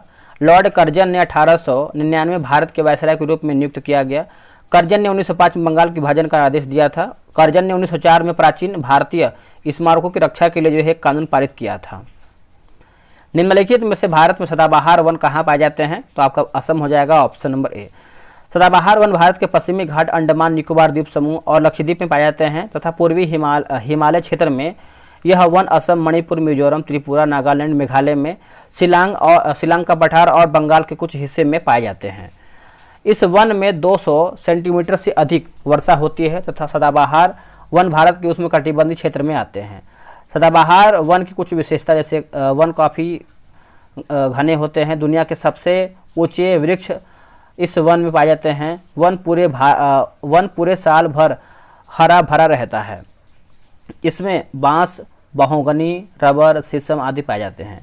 एक स्वस्थ मनुष्य का रक्तचाप होता है तो 120/80 होता है। देखिए, ब्लड प्रेशर या रक्तचाप वह दबाव है जिसकी वजह से शरीर के चारों ओर ब्लड को हृदय तक पंप किया जाता है। आगे पढ़ते हैं। संकुचन चरण के दौरान अधिकतम दबाव जिस पर मुख्य धमनी के माध्यम से हृदय ब्लड को छोड़ देता है उसे सिस्टोलिक दबाव कहा जाता है। हृदय को रिलैक्स या विस्तार चरण के दौरान धमनियों के नेतृत्व दबाव को डायस्टोलिक दबाव कहा जाता है। हृदय के प्रत्येक धड़कन के साथ साथ दो स्पष्ट ध्वनि उत्पन्न होती है। सिस्टोल के समय लब तथा डायस्टोल के समय जो है डब ध्वनि उत्पन्न होती है। इसे हम जो है स्टेथोस्कोप नामक यंत्र से सुन सकते हैं। हृदय के धड़कनों का नियंत्रण हृदय के दाएं आलिंद में पाए जाने वाले इस तांत्रिक ऊतक की गांठ जिसे जो है SA नोड कहते हैं के द्वारा होता है। SA नोड के हृदय की गति का पेसमेकर भी कहा जाता है। नाड़ी दर का मान हृदय धड़कनों की संख्या के बराबर होता है क्योंकि नाड़ी की गति हृदय की संकुचन एवं शिथिलन से होता है। हाई ब्लड प्रेशर को हाइपरटेंशन के रूप में जाना जाता है। लो ब्लड प्रेशर को जो है हाइपोटेंशन के रूप में जाना जाता है। ब्लड प्रेशर को स्पिग्नोमैनोमीटर उपकरण द्वारा जो है मापा जाता है। अधिवृक्क ग्रंथि का गुच्छ स्तर एल्डोस्टेरोन नामक खनिज संतुलक कार्टिकाइड हार्मोन का निर्माण करता है, जो रक्तचाप को बनाए रखने में मदद करता है। प्रत्येक हृदय की धड़कन पर बल लगता है क्योंकि रक्त को हृदय से रक्तवाहिकाओं में पंप किया जाता है। इसे जो है प्रकुंचन रक्तचाप कहते हैं। रक्तचाप के घटक में प्रकुंचन दाब, जो निलय संकुचन के परिणाम स्वरूप होता है, और अनुशिथिलन दाब, जो निलय शिथिलन के परिणाम स्वरूप होता है, उसे शामिल है। सुंदर वन पाए जाते हैं। आंसर होगा मैंग्रोव वन। देखिए, भारत वन रिपोर्ट 2021 के अनुसार भारत में मैंग्रोव कवर जो है 4992 वर्ग किलोमीटर, 2019 की तुलना में 17 वर्ग किलोमीटर की वृद्धि। सर्वाधिक मैंग्रोव वन क्षेत्र वाला राज्य की बात करते हैं पश्चिम बंगाल 42.33, गुजरात आपका जो है 23.54, अंडमान निकोबार 12.34। सुंदर वन दुनिया का सबसे बड़ा मैंग्रोव वन क्षेत्र है। यह यूनेस्को की विश्व धरोहर स्थल के रूप में सूचीबद्ध है। यह वन royal Bengal tiger, Ganga dolphin और एस्चुरी मगरमच्छों का घर है। भारत का दूसरा सबसे बड़ा मैंग्रोव वन ओडिशा के भितरकनिका में स्थित है, जो ब्राह्मणी और वैतरणी नदी के 2 डेल्टाओं द्वारा बनाया जाता है। यह भारत का सबसे महत्वपूर्ण रामसर आर्द्रभूमि में से है। आर्द्रभूमि दिवस प्रत्येक 2 फरवरी को मनाया जाता है। यॉर्कर शब्द का प्रयोग किस लिए होता है? तो इसका आंसर हो जाएगा क्रिकेट के लिए होता है। जो यॉर्कर शब्द क्रिकेटर के पैर से ठीक पहले क्रिकेट पिच पर फेंकी जाती है। क्रिकेट के अन्य नाम जैसे power play, boundary, LBW, leg bye, maiden over, no ball. Tennis के महत्वपूर्ण शब्द जैसे ace, stroke, deuce, deep, volley, double fault, let, love, slice और स्मैश वाली सब आता है। भारत में शूटिंग खेलों को बढ़ावा देने के लिए लोकप्रिय बनाने के उद्देश्य से national rifle association of India की स्थापना 1951 में किया गया। भारत में नेटबॉल की शुरुआत महिलाओं के द्वारा जो है 1926 में हुआ था। नेटबॉल फेडरेशन ऑफ इंडिया की शुरुआत जो है भारत में 1978 में हुआ था। भारत का कौन सा राज्य नौकादौड़ के लिए प्रसिद्ध है? तो आप सही को बताया दोस्तों, इसका सही आंसर आपका हो जाएगा केरल हो जाएगा। राजा महाबली के स्वागत में ओणम त्यौहार मनाया जाता है। ओणम त्यौहार श्रावण महीने के प्रारंभ में मनाया जाता है। यह त्यौहार 15 दिन का होता है। यह त्यौहार नौकादौड़ प्रतियोगिता के लिए प्रसिद्ध है। इसका आंसर आप सही बता दें, इसका सही आंसर 74 का जो है आपका बी सही हो जाएगा। अगर कि भारत का वह राज्य जहां विश्व के थोरियम का विशाल भंडार है, तो ये आपको हो जाएगा केरल। भारत में थोरियम केरल के मोनाजाइट बालू में मिलता है। भारत के थोरियम के भंडार लगभग जो है 3,60,000 टन है। भारत का थोरियम भंडार विश्व के कुल भंडार का 25% है। इसकी खोज 1828 में वर्जिलियस ने किया था। भारत में काकरापार नाभिकीय रिएक्टर में पहली बार थोरियम का इस्तेमाल हुआ था। शुद्ध थोरियम चांदी जैसे सफ़ेद रंग का होता है। ऑक्सीकरण की क्रिया करने के बाद यह जो है ग्रे और काला हो जाता है। थोरियम का इस्तेमाल नाभिकीय ईंधन में यूरेनियम और प्लूटोनियम की तहत ही होता है। थोरियम का इस्तेमाल एयरक्राफ्ट इंजन में होता है। अमोनिया से नाइट्रिक एसिड बनाने और एक्सरे डायग्नोसिस के लिए जो है इसका इस्तेमाल किया जाता है। कंबोडिया निम्नलिखित में से किस भौगोलिक और सांस्कृतिक और राजनीतिक उपविभाग में आता है? तो इसका ऑप्शन देख लेते हैं। इसका आंसर आपका हो जाएगा ऑप्शन नंबर ए हो जाएगा, दक्षिण पूर्व एशिया। देखिए, दक्षिण पूर्व एशिया शब्द का प्रयोग द्वितीय विश्व युद्ध के बाद से हुआ था, जब जापानियों ने इस क्षेत्र पर लगभग कब्जा कर लिया था। इस क्षेत्र को जापानियों के नियंत्रण से मुक्त कराने के लिए दक्षिण पूर्व एशिया कमान की सहायता हुई। तभी से इस शब्द का प्रयोग जो है होने लगा। दक्षिण पूर्व एशिया में 11 देश शामिल हैं, जो निम्न जैसे Myanmar, Thailand, Laos, Cambodia, Vietnam, Malaysia, Singapore, Indonesia, Philippines, Brunei और पूर्वी तिमोर है। कंबोडिया की राजधानी की बात करते हैं तो नहोम पेन है। मुद्रा जो है आपका रियल है। आत्मीय सभा की स्थापना किसने किया था? तो राजा राम मोहन राय। ऑप्शन नंबर जो है सी होगा। राजा राम मोहन राय ने वर्ष 1815 में आत्मीय सभा यानी समाज और वर्ष 1828 में ब्रह्म सभा यानी जो बाद में ब्रह्म समाज बन गया। ब्रह्म समाज पुरोहित अनुष्ठानों और बलि आदि के खिलाफ था। यह आधुनिक भारत में पहला बौद्धिक सुधार आंदोलन था। वर्ष 1866 में 2 भागों में विभाजित हो गया। भारतीय ब्रह्म समाज केशव चंद्र सेन, आदि ब्रह्म समाज देवेंद्रनाथ टैगोर होगा। न्यूक्लिक के बाद है ना, न्यूक्लियस के बाहर डीएनए मिलता है, तो ऑप्शन हो जाएगा माइटोकॉन्ड्रिया। देखिए, डीएनए या डी ऑक्सीराइबो न्यूक्लिक एसिड अणुओं का एक समूह है जो माता पिता से वंशानुगत गुणों या आनुवांशिक जानकारी को उनके संतानों तक ले जाने और स्थानांतरित करने के लिए जिम्मेदार होता है। डीएनए की खोज एक स्विस वैज्ञानिक जोहान फ्रेडरिक मिशर ने वर्ष 1869 में किया था। डीएनए अणु के दोहरे कुंडलित ढांचे के बाद जेम्स वाटसन और फ्रांसिस क्रिक द्वारा प्रयोगात्मक डेटा के माध्यम से खोजा गया है। डीएनए में सूचना को 4 रासायनिक आधार जैसे आपका एडेनिन, ग्वानिन, थाइमिन और साइटोसिन से बने एक कोड के रूप में संग्रहित किया जाता है। केंद्रक माइटोकॉन्ड्रिया और हरित लवक में डीएनए पाए जाते हैं। डीएनए में उपस्थित क्षार 4 प्रकार के होते हैं, एडेनिन, ग्वानिन, थाइमिन और साइटोसिन हो जाएगा। देखिए डीएनए में अणु संख्या के आधार पर एडेनिन सदैव थाइमिन से, आइसोटीन सदैव ग्वानिन से जुड़ा रहता है। एडेनिन व थाइमिन के बीच जो 2 हाइड्रोजन आबंध तथा आइसोटीन व ग्वानिन के 3 बीच हाइड्रोजन आबंध होते हैं, एडेनिन, थाइमिन और ग्वानिन। देखिए डीएनए में थाइमिन नाइट्रोजन क्षार पाया जाता है, जबकि आरएनए में थाइमिन की जगह यूरेसिल नाइट्रोजन क्षार पाया जाता है। डीएनए की द्विकुंडलीय संरचना का प्रस्ताव यू परिक्रमी है, आनुवंशिक उलझाव को सरल तरीके से व्याख्या करने में सक्षम है। शीघ्र ही आणविक जीव विज्ञान में फ्रांसिस क्रिक ने मूल सिद्धांत का विचार प्रस्तुत किया, जिससे स्पष्ट होता है कि आनुवंशिक सूचनाओं का बहाव डीएनए से आरएनए व इससे प्रोटीन की तरह होता है या फिर रहता है। डीएनए आनुवंशिक पदार्थ है, इसके बारे में सुस्पष्ट प्रमाण अल्फ्रेड हर्शे व मार्था चेस के प्रयोगों से प्राप्त हुआ है। इन्होंने उन विषाणुओं पर कार्य किया जो जीवाणु को संक्रमित करते हैं, जिसे जीवाणु भोजी कहते हैं। थोड़ा सा फास्ट हम इसलिए बना रहे हैं क्योंकि जब हम वीडियो 2 घंटा का बनाए थे तो उसमें क्या है दोस्तों, 2 घंटा का जब वीडियो बन गया था तो उसमें साउंड ही रिकॉर्ड नहीं हुआ था, पूरा मेहनत बेकार हो गया। अब इसकी वजह से मैंने पहले वाले वीडियो में बोल दिया कि आज हम वीडियो अपलोड करेंगे। इसकी वजह से हमको जो है जल्दी जल्दी बोलना पड़ रहा है ताकि जल्दी से समाप्त हो और आपको समय से वीडियो मिल पाए। दोस्तों पूरा 2 घंटे का जो है पूरा मेहनत ख़राब हो गया, क्योंकि वॉइस जो होता है रिकॉर्ड ही नहीं हुआ। पूरा वीडियो तो बन गया बट वॉइस रिकॉर्ड ही नहीं हुआ, तो बिना वॉइस के आप वीडियो देख भी नहीं पाएंगे और अच्छा भी नहीं रहता है। तो इसीलिए देखिए जल्दी बोलना पड़ रहा है, जल्दी बनाना पड़ रहा है, डबल मेहनत करना पड़ रहा है हमको। चलिए आगे देखेंगे 79 क्वेश्चन। निम्न में से कौन सा कथन सत्य यानी सही है? 2 सम संख्याओं का गुणन हमेशा सम होता है। ठीक है, आगे देख लेते हैं। निम्नलिखित गुप्त शासकों में से किसने अश्वमेध यज्ञ जो है स्थापित किया यानी संपादित किया? तो आंसर हो जाएगा समुद्रगुप्त। गुप्त साम्राज्य का उदय 3री शताब्दी के अंत में प्रयाग के निकट कौशाम्बी में हुआ। गुप्त वंश का संस्थापक जो है श्रीगुप्त था। श्रीगुप्त का उत्तराधिकारी घटोत्कच 280 से 320 हुआ। चंद्रगुप्त की बात करते हैं 319 से 334। गुप्त वंश का प्रथम महान सम्राट जो है चंद्रगुप्त प्रथम था। इसने महाराज धीराज की उपाधि धारण किया। गुप्त संवत जो है आपका 319 से 320 की शुरुआत चंद्रगुप्त प्रथम ने की। समुद्रगुप्त की बात करते हैं 335 से 380। चंद्रगुप्त प्रथम का उत्तराधिकारी समुद्रगुप्त हुआ जो 335 ईस्वी में राजगद्दी पर बैठा। समुद्रगुप्त को भारत का नेपोलियन स्मिथ के द्वारा कहा गया था। उसने अश्वमेधकर्ता विक्रमांक एवं परम भागवत की उपाधि जो है धारण किया। इससे जो है कविराज भी कहा जाता है। समुद्रगुप्त विष्णु के उपासक थे।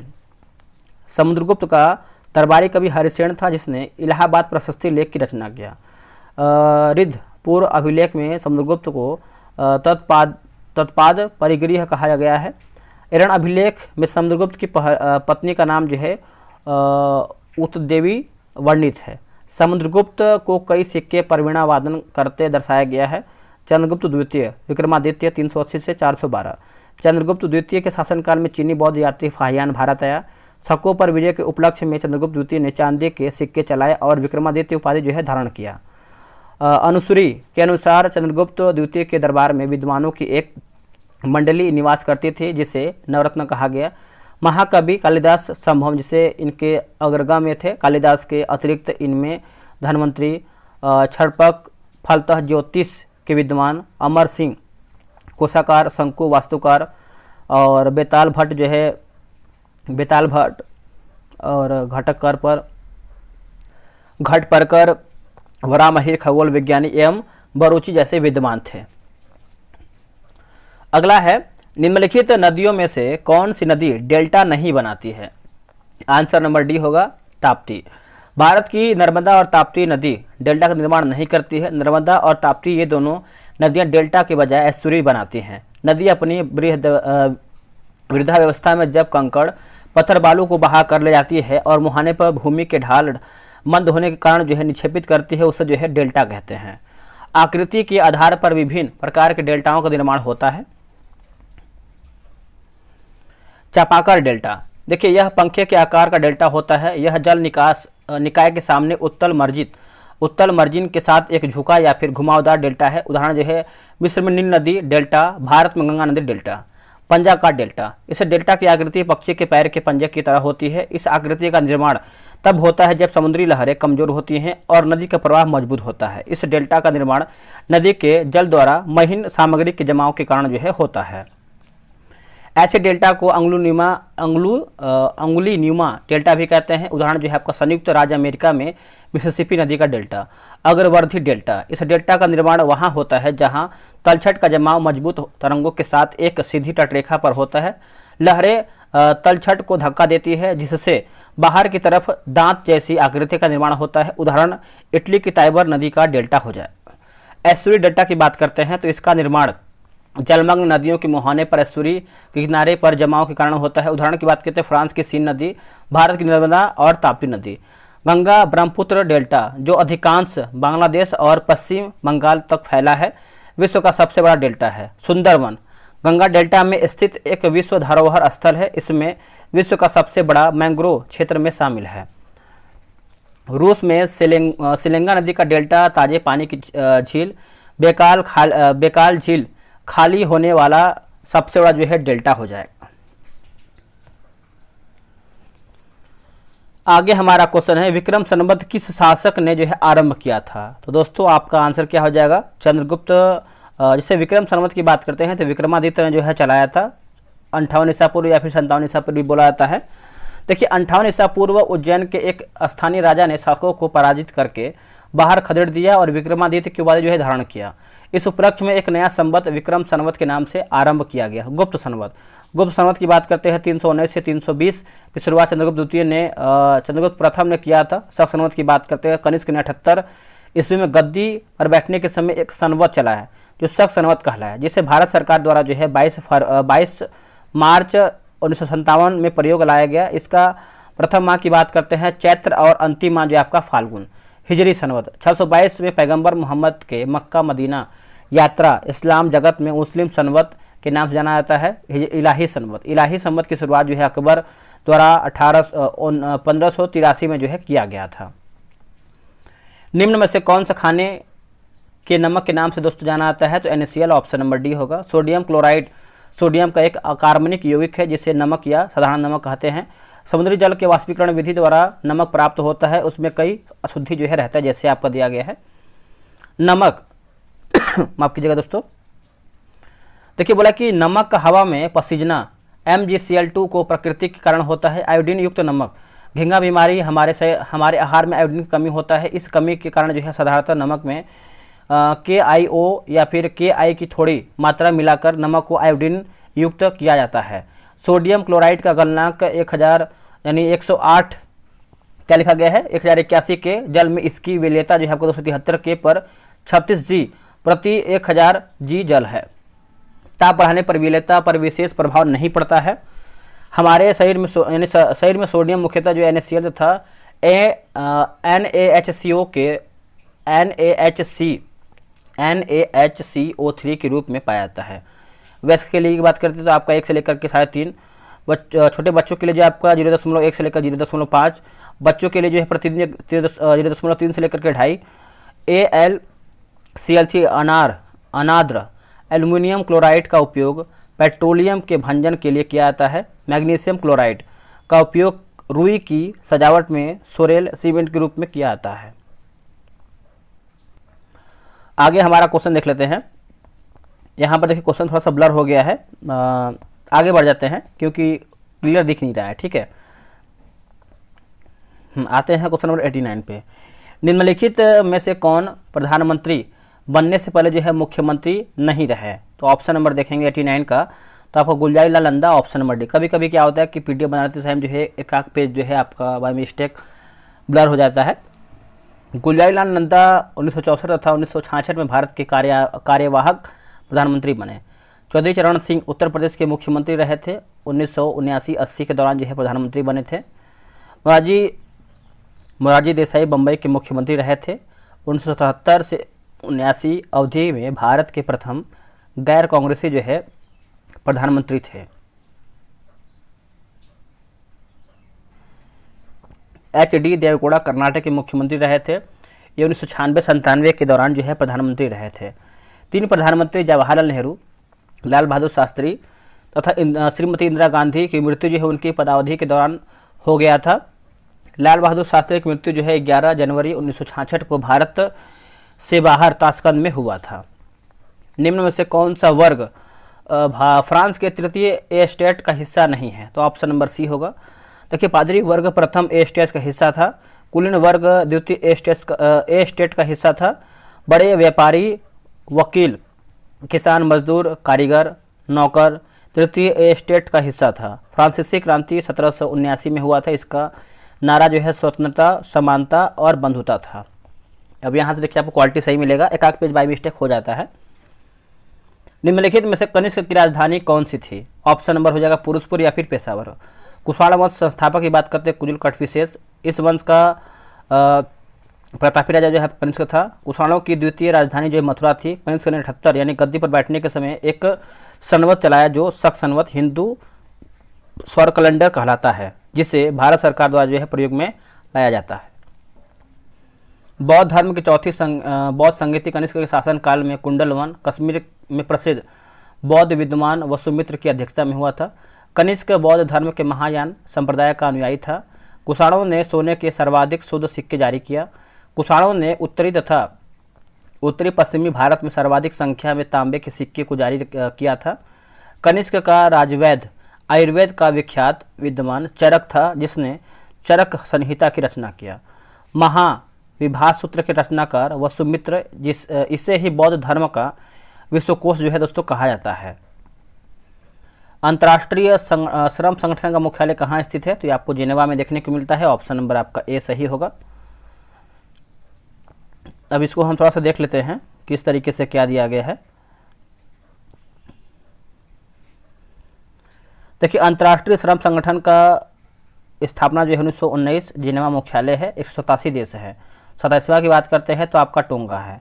अंतर्राष्ट्रीय मुद्रा कोष 1945 वाशिंगटन DC मुख्यालय, 190 देश। 190वां देश जो आपका अंडोरा है। विश्व बैंक का स्थापना 1944 वाशिंगटन DC मुख्यालय, 179वां देश। और 19वां देश जो आपका नौरू है। खाद्य एवं कृषि संगठन का स्थापना 1945 रोम इटली इसका मुख्यालय है, 197 देश है।